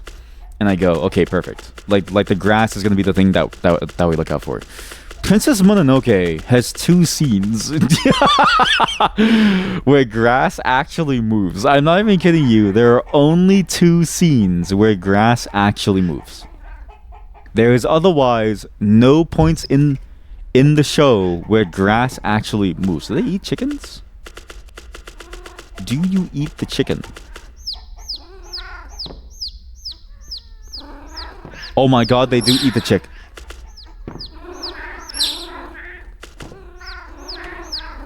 This is such a good bug. I hope they keep this bug because it is funny to corral your cats with a fake chicken. Like, this chicken doesn't really exist. It's like incorporeal. Or is it corporeal? It's like, it's ethereal, right? And so, but in doing so, you can get your cats to go anywhere and to do anything. And they jump everywhere. Anyway, sorry, yeah. What was I saying? Oh yeah, so yeah, again, watching at home, it just feels a lot nicer. There's just a lot less annoyances. It works out better. But the grass, okay? That movie has only 2 scenes of grass. And I was like, I'm not seeing any of the grass at all. Like the grass basically doesn't exist to me, okay? Can you wash sugar? I don't know if you can wash sugar to get rid of the thing. You cannot. And I'm thinking to myself, okay, well, it's nice to see, but, you know, it doesn't really matter. But while I'm thinking this, the mod looks at me, and she, like, goes, hey, look, it's grass. And I go, yes, there is grass. Very astute of you to have seen the grass. And so, you know, there's just something funny about the fact that they point out specifically the grass to me. And it's like, so inconsequential, says to be, I don't even know why the Redditor said that, because it's like a thread on Reddit where they talk about the fact that the grass is so nice and the way it moves and the way it looks. And I think to myself, like, well, what was the point of that? Because, like, again, there's only 2 scenes where it's animated. Once when he's on the field and it's sort of the grass flowing, and the second when the grass is growing back. Even when he's in the forest, the grass doesn't move. In a forest, because a forest has moss. It's a mossy forest. So I'm like, well, what's the point of all of this? Oh, man. Oh, there was, I think, actually, no, yeah, that was it. So that was it for basically the movie section of it. Good movie, great time, had a good time hanging out. We then went to go eat some hot pot, meet up with some other friends. So this is where Sweet Destination comes in. So now she appears because she wasn't there for the movie. And then we get to the hot pot place, and they tell me specifically, you know, the beef butter oil flavor from this place called Dahua is really good, but gotta be careful, it's spicy. And I go, it can't be that spicy. So I get the flavor, and it's spicy, but it's good. And then I realized very quickly on, like, it's not that I hate hot pot, but I eat the hot pot, and I was thinking to myself, I don't know if, like, for me, hot pot is kind of like I'd rather just eat like the soup or something. Like, I would rather eat grill than hot pot, in my opinion. Not because I think hot pot sucks, but because I think grill is just that much better, that it it wipes the floor off of hot pot. Okay. Um, but after that, we go to a board game cafe. We're trying to find a board game cafe in the first place. We go to one that doesn't really seem like a board game cafe. It wasn't really. We then go to a new one. And by this point, I knew something was coming. My asshole felt like it was about to implode. And I was like, oh boy, we gotta think about this. I need to think about what I'm gonna do here. Because if my asshole starts to get a little bit more tense, this isn't gonna be a good time. So I can feel the floodgates starting to fill up, okay? Like it's you can tell based on the pressure against your perineum how much liquid is going to expel itself from your anus. And I felt like there was a lot building up. So I was like, okay, it's a bit of a problem, but it's fine. I can last until the end of the board game. We haven't even chosen a board game because the hard part of board game cafes is that they time you for, let's say, 2 hours, okay? You walk in, you spend a good 20-30 minutes finding a board game to play. And the mod also says she has to go in 1 hour, actually, because the dog that she's watching over, which is her boyfriend's dog, she has to walk him. So we're like, oh, okay, like it's, you know, fair. I would do the same thing. Like my wife and I basically never want to leave our dog alone. She's our daughter. Like we don't really want to leave her alone, right? So we get it. So, but now there's less time. Then we start setting up the game. It was Mysterium, which is a game where you play as a ghost, and the ghost has to try to guide the living people to some truth by giving clues in the form of like images, right? And as he's giving out my hint, my buddy, to me, I feel in my stomach all of a sudden start to back up in a way that I didn't really expect. The pressure was getting too much for even my perineum, so dutifully trained over the last 30 years of my life, to withstand. And I think to myself, this is it. This is when I shit myself in public. So I get to my turn, and he puts me down first. And I didn't even say anything. He just did it by himself. So maybe he saw the look on my face as if I was going to shit my pants. And I said, and I looked at my clue. I put my answer down in 5 seconds. I said, it has to be this. And I said, I'll be right back. And then I stood up, go straight to the washroom. And what luck, the men's washroom is now occupied. I was like, okay, well, what am I going to do? There are 2 other washrooms. One's the women's, obviously, and the other one is the handicapped one. That's for both. It's sort of like, and again, I know, like it's weird to say it like that, but like literally the sign said that, which I was like, I don't know if they call it still this, because it's funny because they used to call it that across Canada, and then we changed it to sort of like the one where if you need the space, because it's like saying handicap is not really nice. But I remember looking at the sign and going like, I don't know why it says this still, but this place is also kind of like weird. It's like a weird hole in the wall place downtown that hasn't been updated in like years, so it was one of those things where I was like, maybe it's fine. But I look at it and I go, okay, well, this is the only place left that I can go. So I go into the like washroom where you go into if you have like special sort of like or like if you have like considerations that you need to have for you to be able to use it. So the main one is primarily if you're say in like a wheelchair or like something, you need a lot more space than you would in a normal washroom, just primarily to like position things and to move things around, and there's a lot of like transfer on and off, and even like the way that you open doors has to be very different too. And this one was actually a really good one because they had the floor lock button, they had the like mid-height lock button, they also had the help button as well. Sort of all standard sort of like things you need to have, but very often I'll tend to find places that like don't have these, so it's not as standard as one would hope. So I go inside and I'm like, okay, I'll do it really quickly, okay? I pull off my pants, I sit down like a shotgun. Like a fucking shotgun. Just from my asshole spews out the liquid fiery shit. It is the hottest liquid known to man. I'm pretty sure, like my asshole did what mantis shrimp do. Like you know how mantis shrimp will like punch punch something, and for a split second they form like a nuclear fusion in like a small air bubble. Same thing, but for my asshole and my shit, just like a pure liquid, just like shotgun like. So it blasts out, and I go, okay, well, wow, that felt great, and I feel empty. But then I feel something, a sensation. I feel it burning in my asshole, and I'm like, oh, fuck, it's a spice. So the old spice is hitting me now, and I'm like, okay, well, this is fine. I can still sort of like recover as long as I'm sort of able to weather this initial storm. But man, it's kind of hard to weather that storm, guys. So I'm there struggling to keep my asshole from burning, and I'm like fighting my tears in my eyes as there's like, you know, just pure liquid fire coming out of my asshole. I'll put this inside the trash can for now. It doesn't really matter. I have a steel bar. Oh.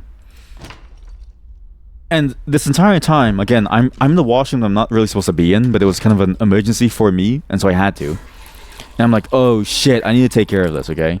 It's like a good 15 minutes before I come back.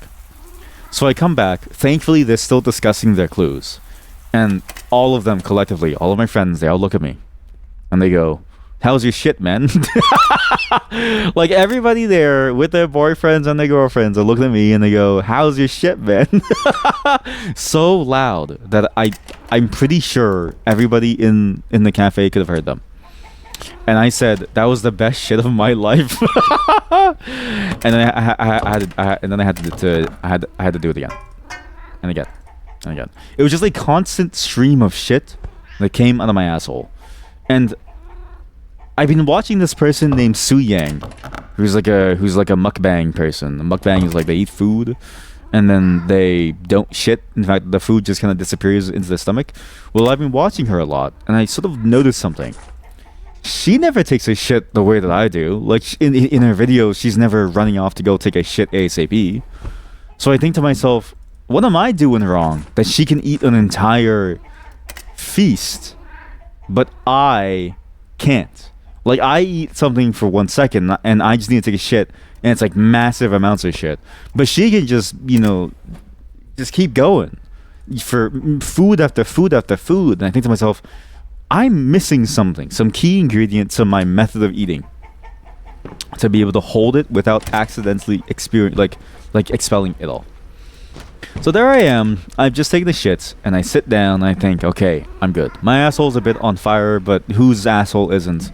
A little bit of pain means that you've had a, you know, it's like you'd rather that that like small amount of pain versus necessarily the is it the indemnity of being known as a dude who shit himself in a board game cafe. And then we get to round 2 of Mysterium, and the game is a game where you figure out who's the killer, what room were they in, and what weapon did they use. And I'm on a roll. I get every single guess right. And my friend gives me my second pair of clues. And it happens again. And I go, I gotta take a shit. I put my token down. I'm like, I know it's this. Trust me on this. I'll be back. And I'm not kidding you. While I sat down, I saw the person who was in the men's washroom leave. And so I thought it was empty. So I'm looking at the cards, and I go back to the men's washroom. And I try it again. Put my hand on the door handle. It's locked. And I go, what the fuck is this? So twice now, I've been locked out of the men's washroom. And I have to go to the other washroom to go take a shit.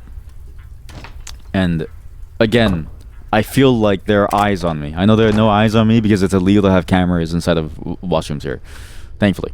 But it felt like the store owners were watching me, like some dude. Like my biggest fear whenever I use a washroom like that is I use the washroom and I look outside and someone is standing there looking at me, and I see the wheels on their wheelchair from, you know, the bottom of the door stall sort of gap.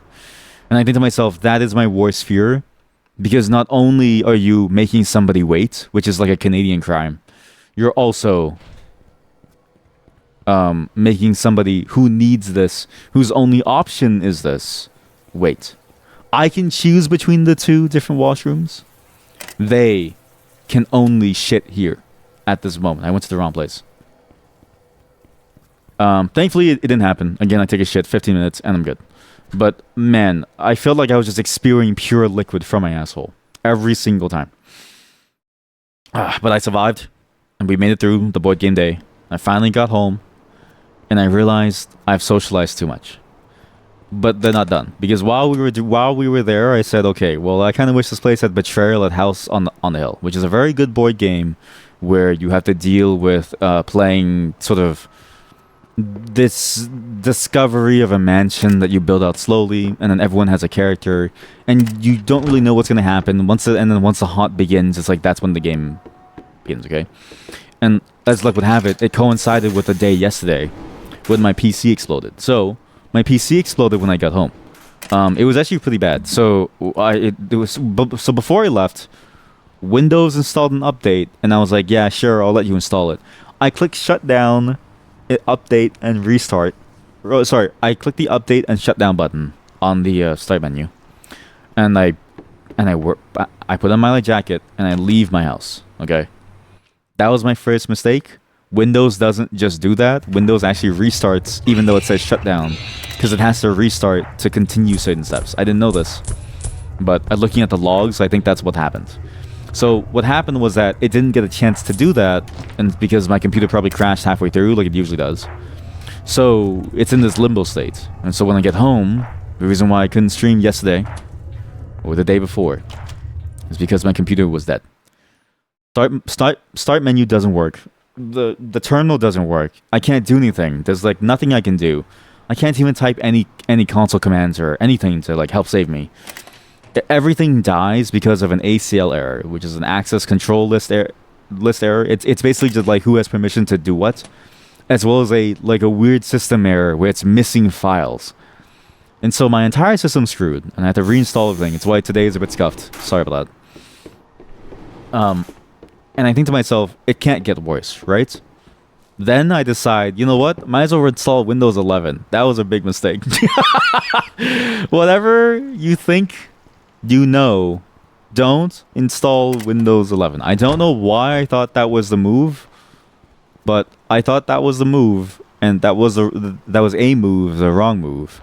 Because as I'm installing Windows 11, it starts to do something funny. It starts to restart in the middle of it, and I'm like, oh shit. But not in the way that it should, in the way that my computer has crashed. So it installs, the computer restarts, but it restarted all of a sudden. I was like, that's kind of bad. And it restarts and it says, no boot media found. Please insert a disk or a hard drive and press any button to continue. And I'm like, oh fuck. So I think the install was broken. Thankfully, somehow the install actually finished. I just had to do it again. But then I get to the rest of it and I realize, oh god, something really is weird. My computer is still randomly crashing. That's why today's pin message is 50-50 that I crashed, right? There's no guarantee that it will survive. And I just don't understand how it got to this point. I thought to myself, there's no way this would ever happen, or like no way it'll be this bad. But no, like it's I have no clue what's going on with my system. It's as if everything that I own has now reached its critical mass of time, of how old it can be and how much life it has. Okay. And I've been noticing this across a lot of different aspects of my life, right? A lot of things that I have are starting to fall apart just surely due to just time. I have a really favorite sweater, which my wife got for me. It's a really nice sweater that we got at a Winnie's, and it's a really comfortable sweater. It now has a bit of fraying on the yarn, and I can't fix it. I tried to, but I'm not skilled enough to, and so now I had to mourn the fact that I'm going to lose this very comfortable sweater. Same goes with a bunch of my other things. My VR headset's getting all fucking weird. My computer's all dying. This PC is on its last legs. So while we still have it, let's enjoy it for as much as we can, because there's not much time left. Let me get some coffee really quick. And this is a great game, by the way, to do this catch-up, because this is a game. We know everything about this game, kind of. I show you the new things. I show you my tricks of how to make money. But for the most part, it's just a survival game, so there's not really much to do. In a survival game, especially one that has this mechanic of crafting to this degree, where you have to stand here and wait, I think this is the best way to do a just chatting stream, because again, it's a bit like Subway Surfer, the way that you can have something to watch as you're listening to me ramble about my life. So I fixed my PC, and I think, okay, well, I can't stream, but at least I can still go for the plans that I had before. Because I plan to play Betrayal House on the Hill with two different groups, my personal friend group as well as another friend group. And so we're playing it, and my computer restarts, and I go, okay, this might be kind of bad. But it ends up being stable, and that's why I'm streaming today. But then I play with my friends at nighttime, my real life friends, and I play with them at nighttime. Some Betrayal at House and Hell. All of my friends are fully employed, by the way. Every single one. This is a very important distinction to make, because I don't know why they do this to themselves and me. They all get home at around, let's say, 9-10 p.m. Okay? Usually, when you get home that late, you tend to want to fall asleep. Usually, if it's like a late start shift, people would usually just do this stuff in the morning and then get home and sleep ASAP. My friends aren't like this. My friends stay up until 4 a.m. to play board games. That's why I woke up late today. Because we stayed up till 4 a.m. playing this again. And only one of my friends has the game itself. So I'm trying to teach the mod. I'm trying to teach Sweet Destination how to play the game. And they're both remote playing onto my PC, because my PC, like, I have the best internet to like host them both. Okay. And I'm trying to teach them.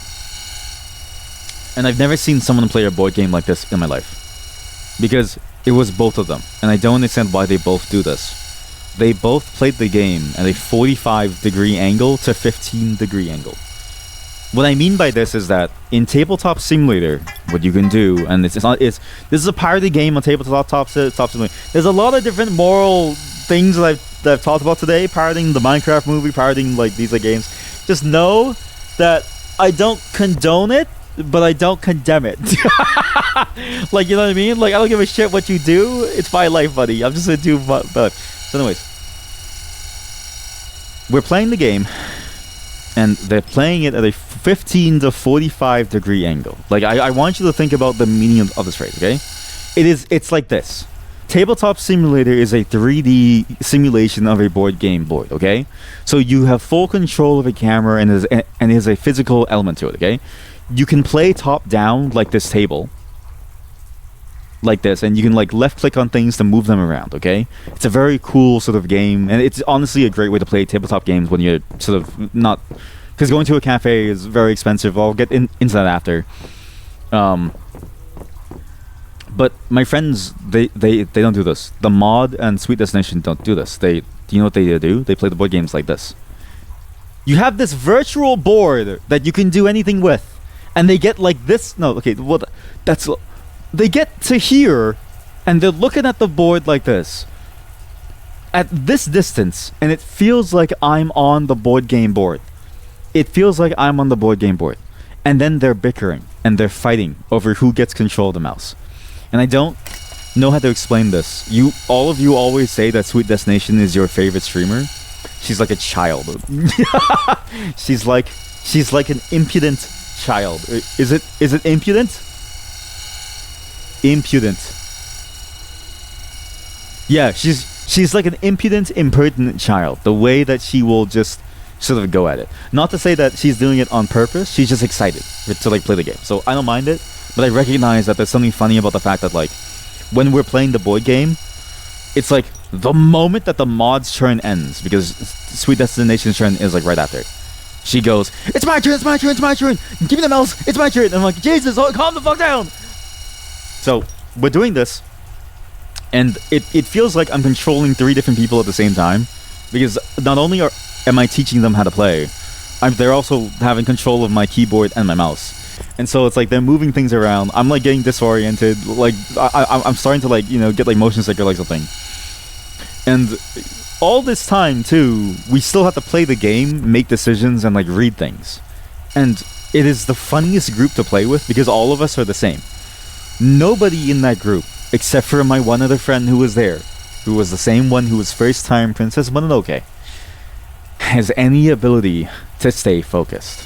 Like my one friend, he had COVID once, and he was like, "I have the brain fog," but even he was better than them that day, in the sense of like being able to examine and look at things and understand what's going on. Because in the middle of the game, while I'm explaining a rule, in the middle of the explanation, I hear these 4 notes.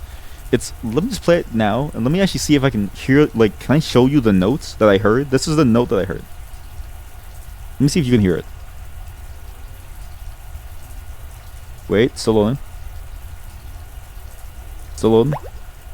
Still loading. Do you know what that is? That's a mobile game called Pikmin Bloom, where you walk around. It's like a walking game from Niantic.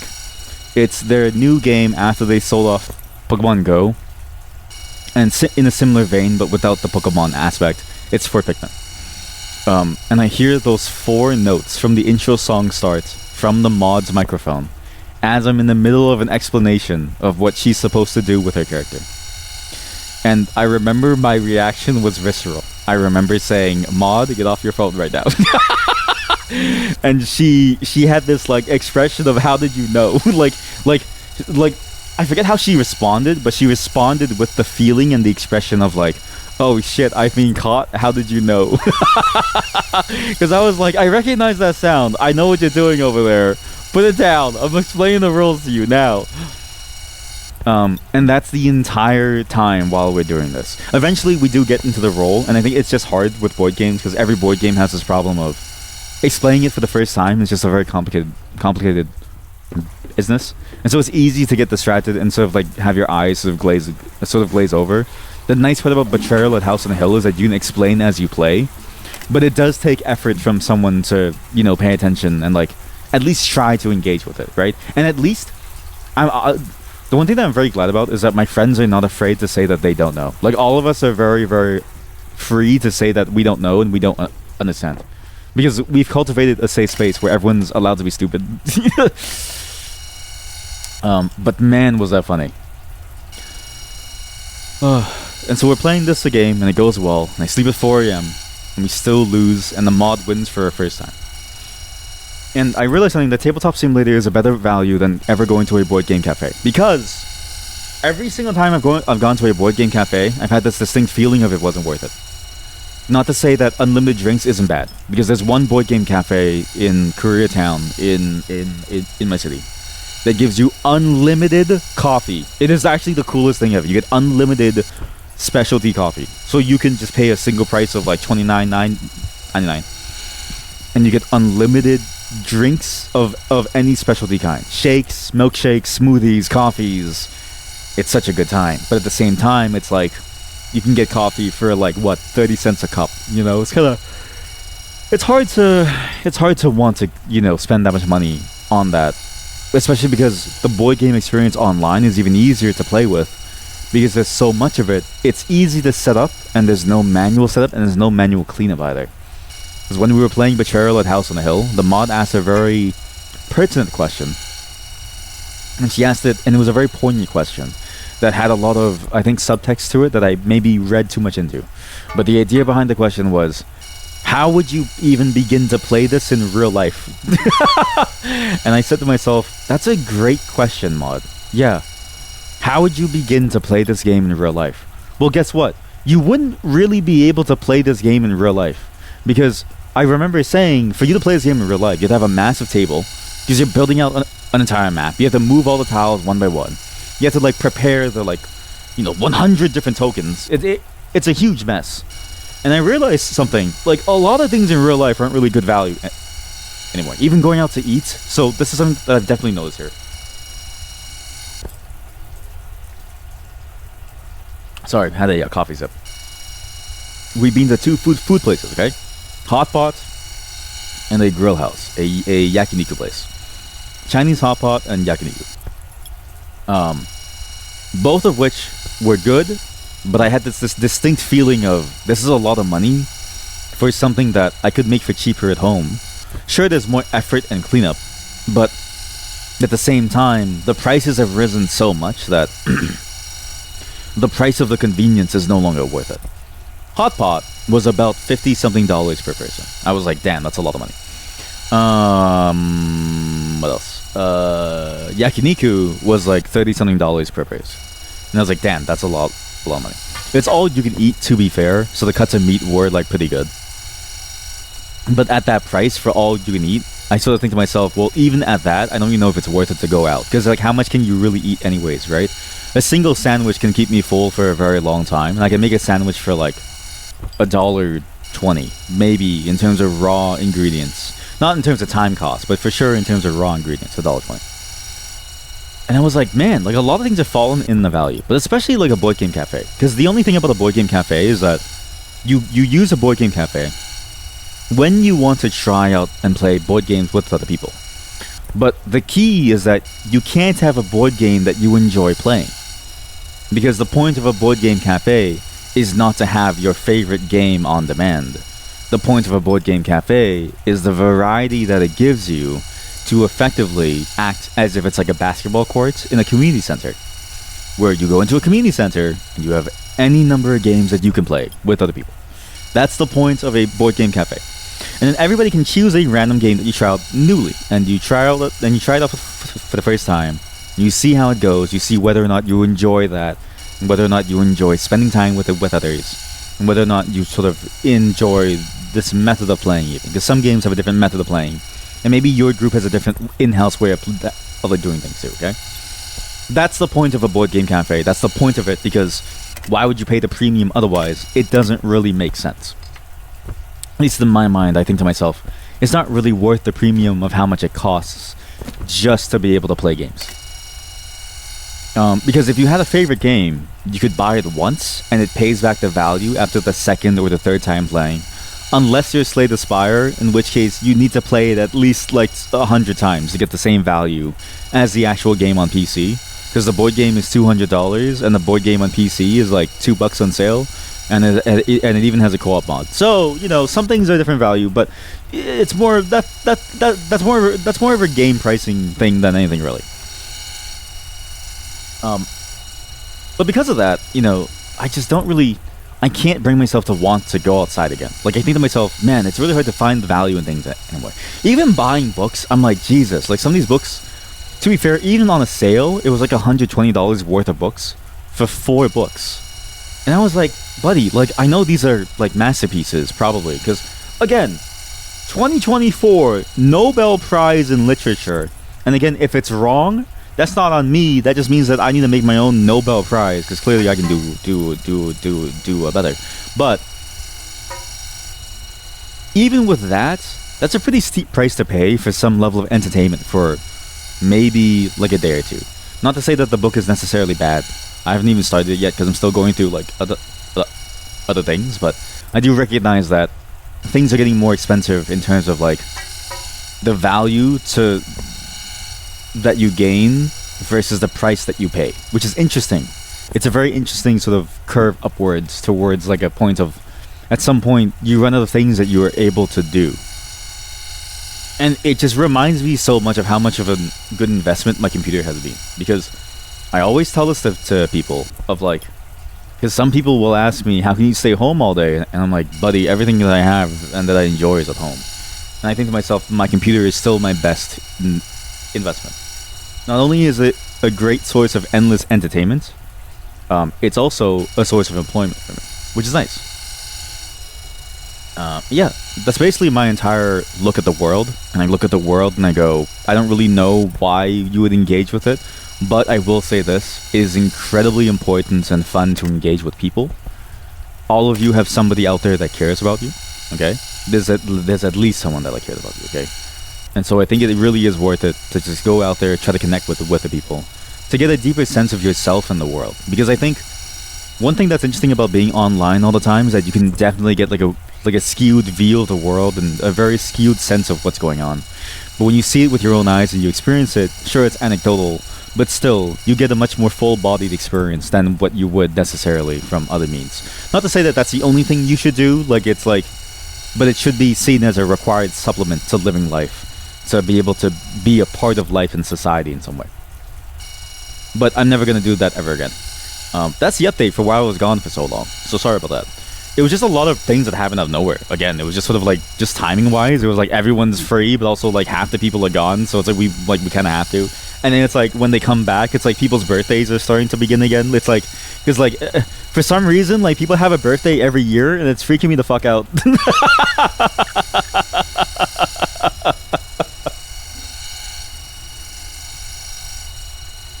Like, guys, holy shit, every year I wake up, another person has a birthday. What the fuck is going on? So yeah, it's just been busy, but I'm back. And now we get into the final portion of this Obenseuer stream, Which, by the way, have you noticed the entire stream and have you noticed why I chose this game now? The entire game so far has been me making lockpicks to make money. I'm gonna talk about this game at the very, very end, but there's a reason why I chose this game as the backdrop of today's sort of like catch-up session. Okay, I know, right? Their birthday just passed, and then there it is again. Okay. Another thing too, I was surprised to hear that the mod was 26, because just a few years ago she was a 22-year-old, and I was like, I feel like I've known you since you were like 22, 23, and now you're 26. But then I was thinking, like, holy shit, I'm 30 now. Like, I'm 30 now, which means, like, damn, like, we've known each other for a long time. So anyways, yeah, so we're here, okay? We're at this point. I'm now done socializing. It's not that I hate socializing, but that, like, I have limits too, and, like, I do enjoy my own personal time and space. And also just because, like, I don't have that much energy, but I'm trying to get there, okay? The key is that I'm back now. What does that mean for when I'm back? What does that mean for you as a viewer? What does that mean for you as a consumer of the stream? Well, actually, funny thing is, I had a bit of a think and a conversation. Basically, I still have a lot of time to figure things out. And, you know, finding a job has not necessarily been the easiest. It's a very saturated market in Canada for my field.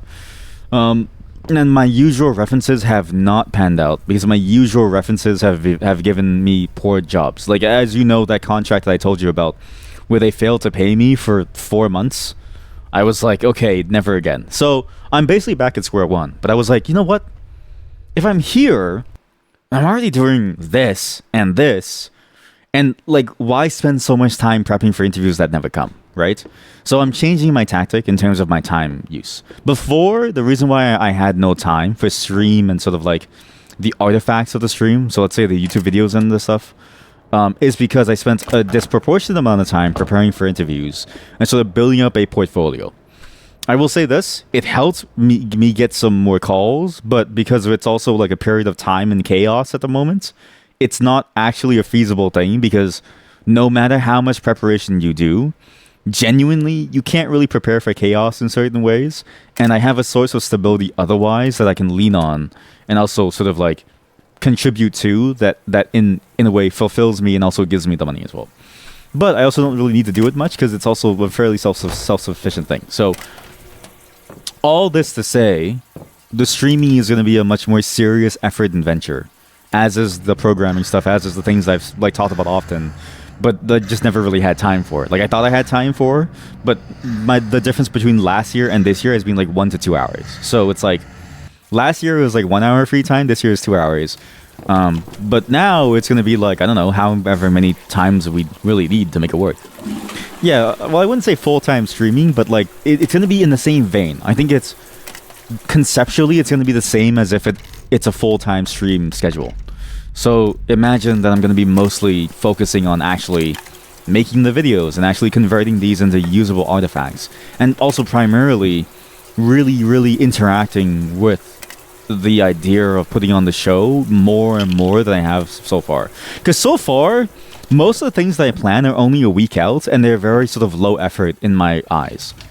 There's higher effort things that I wanted to do, like the music stuff and the video stuff and like just the extreme concepts that I never really had a chance to do because of the lack of time, because my efforts were placed somewhere else.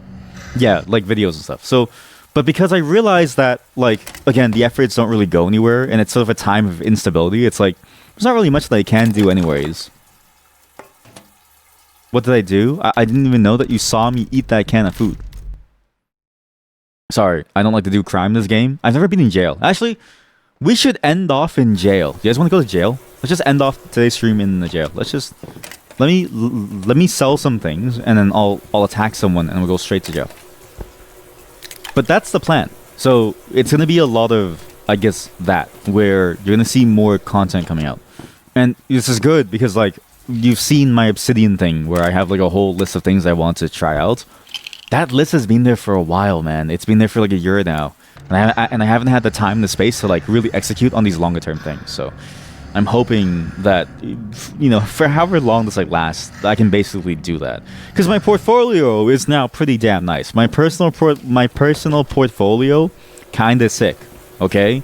I'm not saying this because I have a high level of hubris. I'm saying this because genuinely, it's gotten me a fair number of interviews It's just they've dried up because my particular section of stuff is sort of impacted by what's going on, and also it feels like the market is reacting to that, and thus the uncertainty is boiling down to the sort of hiring decisions that people are making. But I don't know if that's anecdotal or I've just been very unlucky. So in that light, the job search is now from like a 6 to 8 hour thing every day of like just trying to build this portfolio up and like have like sanitized versions of things that I make. Not sanitized, sorry, but like having things that aren't covered by NDA but are basically in the same vein of the thing that I can do on my portfolio. Now that the effort has been expended there and it's done, I can go into a much more passive job search where it's like you just shoot out the applications. Whereas, you know, I don't need to curate and sort of like continually prune my look and feel. I can now just focus on shooting out applications, which is very quick. Which means you get more of this now. Whatever this is. I don't even know what this is. And this is now the moment for me to define what this is. So now I'm taking a step into defining what this is. That's the other big announcement, is that there's going to be more of these moments together. Whether or not it's sort of like these low downtime sort of moments of us just talking, or us, you know, doing... You're coming to my collection. Or like the higher effort stuff that you might see every now and then. I don't really know yet, but I'm trying to aim towards more of it. Because there's nothing else that I'm gonna do anyways. Like, if I wasn't streaming, I would just be doing programming for my own projects. But like, I have so many of them as is that it's like, I need to just focus on one to make it, and I might as well stream for you the project that I want to do, which is just like making games. So I'm like, why don't we just bring them back? And then I like making the show, so why don't we do that too? Because I was talking to my wife about this, and she was like, I'm worried about you getting too tired. Because she wanted to make sure that I was like fine and like stuff, and then I really appreciate that, because she always makes sure to make sure that I'm okay, right?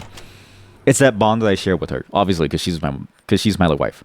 Programming streams, Pog Booba, Pog Poggies.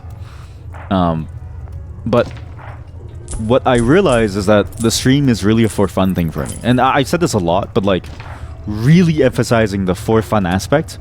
It's kind of fun to just hang out here and do this. Like, it's just kind of fun to just be in this space and like just do whatever weird idea that I have, right? I have some weird ideas that I'm starting to be able to flesh out, and I have a good idea of how to do it. Why don't I go back inside? I need to finish it.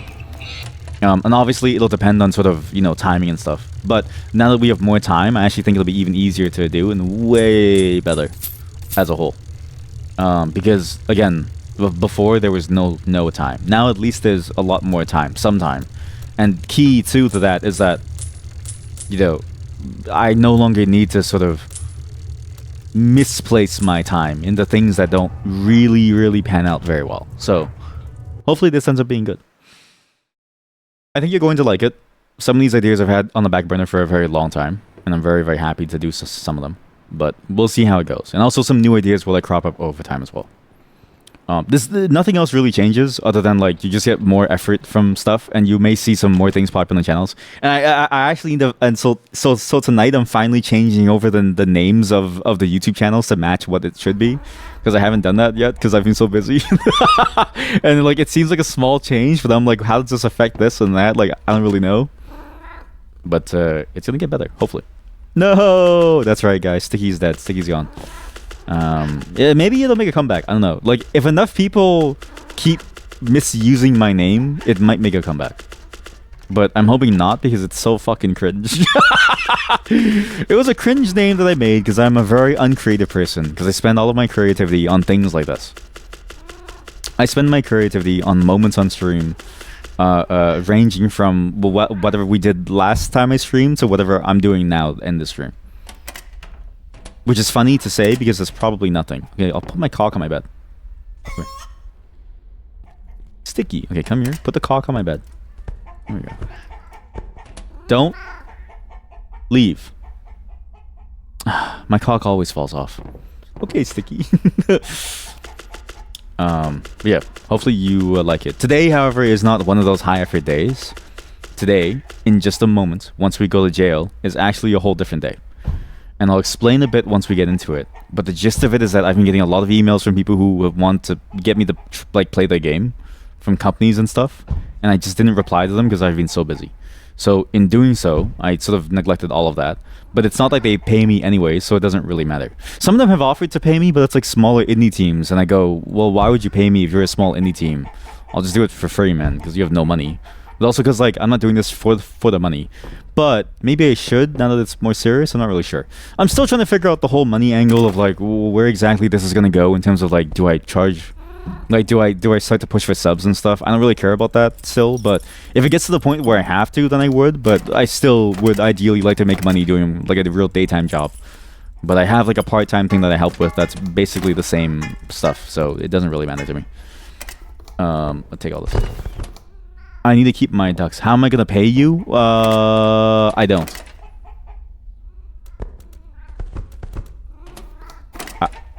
I just don't.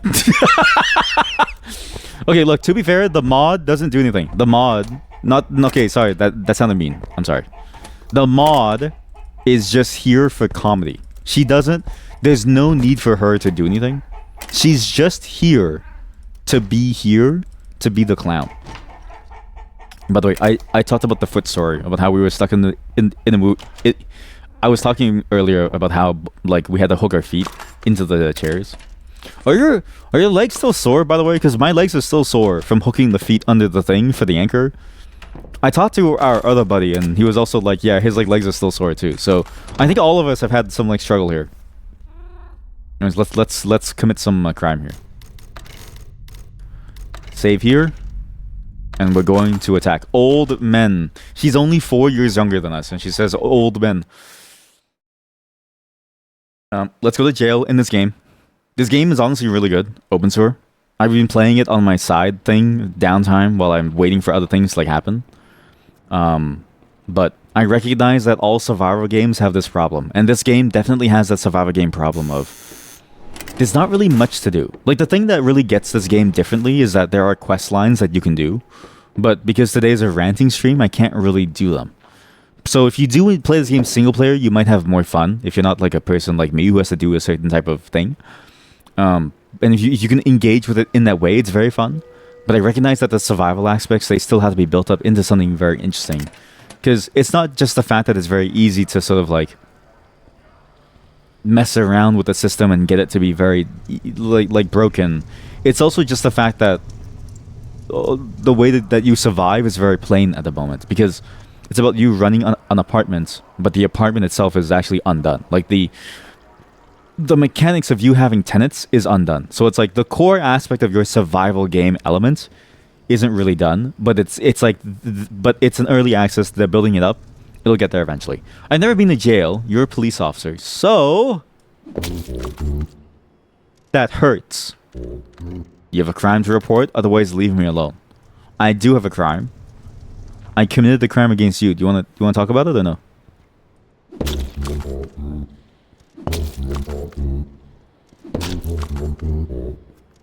Can you put me in jail? I'd like to turn myself in. Well, let's see what we can do about it.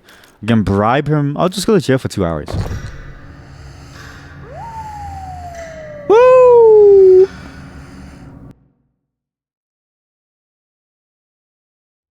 Hello, officer. Wow. This is jail? Hand console. You can play... No, wait. They give you a Game Boy Advance to play in jail? You can use to skip time for 2 hours. They give you turnip soup. They give you sausage. They give you... They give you water? Oh, you know what? There's no sound in here, by the way. It's actually completely quiet. Why is it so dead quiet inside here? It's when you enter jail, they take away everything from you. Not only do they take away your human rights, they also take away your sound volume. Do I have a lockpick somewhere? Clean water in a plastic bottle. Is there drain? Oh! Can't, we're busting out. I don't know why there's no volume, actually. Why is there no volume? Can I... Hey! Ah, I messed up. Hey! Ah, I messed up. Ha! Ah, I messed up. Hey! Okay, well, let's try the drain vent. Maybe the drain vent is a lot better. There's the volume. I was like, where's the volume? Hey! What now? When do I get out of here? Let's see soon. I need something. I need a can opener. I need something. Okay. Can I pay myself to get out of here? Okay, bye. Nothing. Oh, great. Another one of those nothing types. Just what I needed today. What do you want? You're bothering me for no reason. You're asking for trouble. Don't make a habit out of it. Yeah? Cut it out. Don't make a habit of bothering me like this or you'll regret it. You think this is funny? Stop wasting my time. Alright, you asked for it. Go ahead. He beat me. Liberty. I served my jail time. What? I'm free? Don't bother me. I'm watching TV. You just beat me up for no reason. Dude, that's illegal. You just took everything from Well, you got some nerve. Well. Look who we have here. You got some nerve. I'm doing it again. You can't stop me. That's right. You can't stop me. Yeah. How's that feel? Huh? You hate that? Huh? That's because you abuse your power. That's what you get. You get an annoying asshole like me. I get one chance. You're free. Take your things from the locker. Okay, thanks. Are those my socks? What happened? Hey, what'd you do to my TV? Crime committed unspecified. I turned it off. Are you kidding me? I was watching that. If you want it back on, turn it on yourself. You know, you're a real piece of work.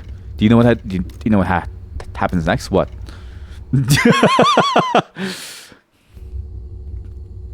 Let me out!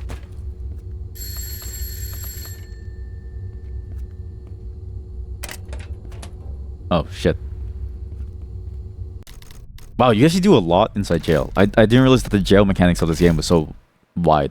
Because usually most games, jail mechanics are not like Skyrim. Like, honestly, Skyrim has one of the cooler jail mechanics where you can actually do things, like break out of jail and stuff. Here, it's the same thing. You just bust out of jail. I'm getting out of here. Where am I gonna go? What is the point of jail? What is the point of jail?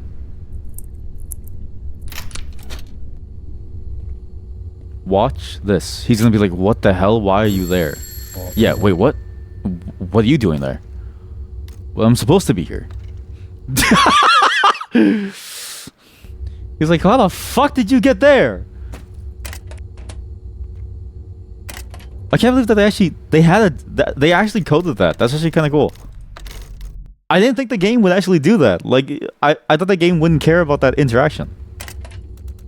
See, like this game, if you engage with the survival aspects, it's a little undone. If you engage with the game itself, like the interaction with the various characters, it's a lot like Infra, where a lot of things happen, and you can do a lot of stupid, funny things with other characters, and you can get them to react in very different ways.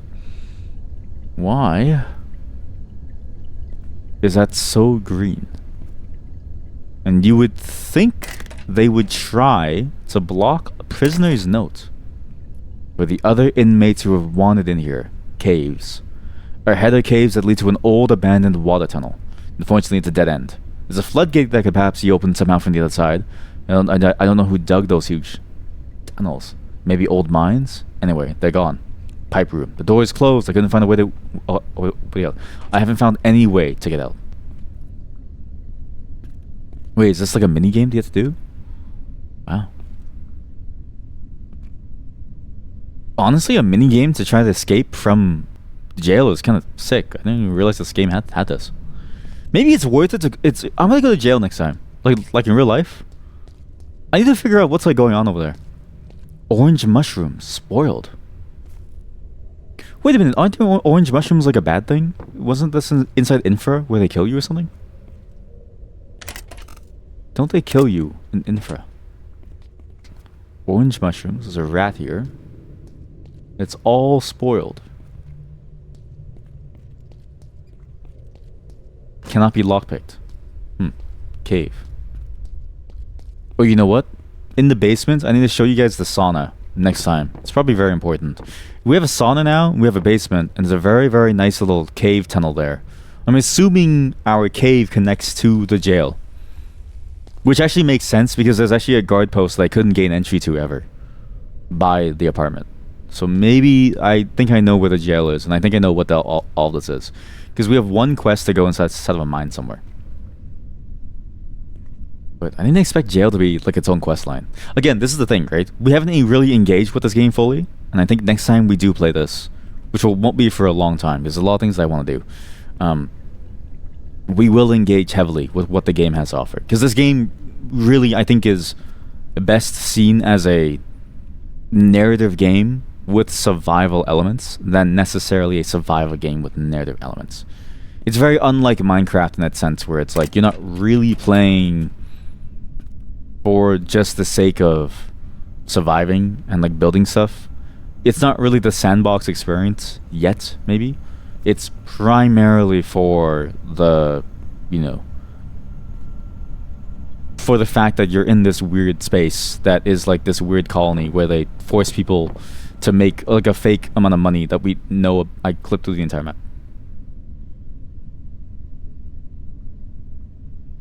With a fitting end to this game. That's it for Obenseuer. Next time we'll see more about this. Hopefully you enjoyed the rant. I need to be right back. I'm gonna get to the washroom. I'm gonna drink some coffee. And then I'm going to explain what we're going to be doing after. It's a series of things that I've been meaning to do for a while. To whoever has sent me an email about the game, I'm sorry it took me so long to get to you. But here, were you supposed to fall through the bottom like this?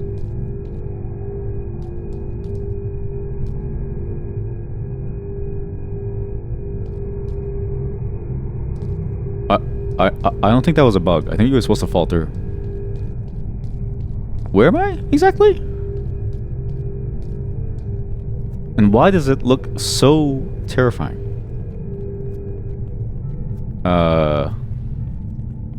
Hello?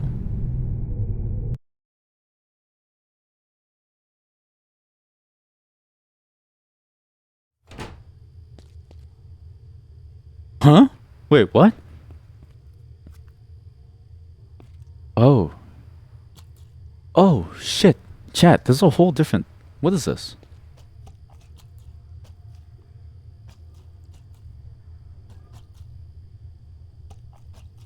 I don't think I'm supposed to be here. It's like locked. Or like there's no way to go forward. What am I supposed to do?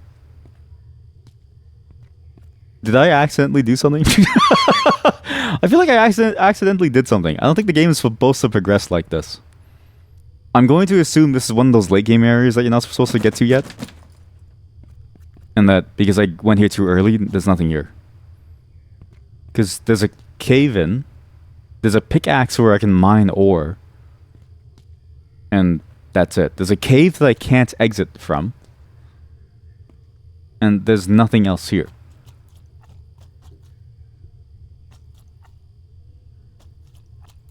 What?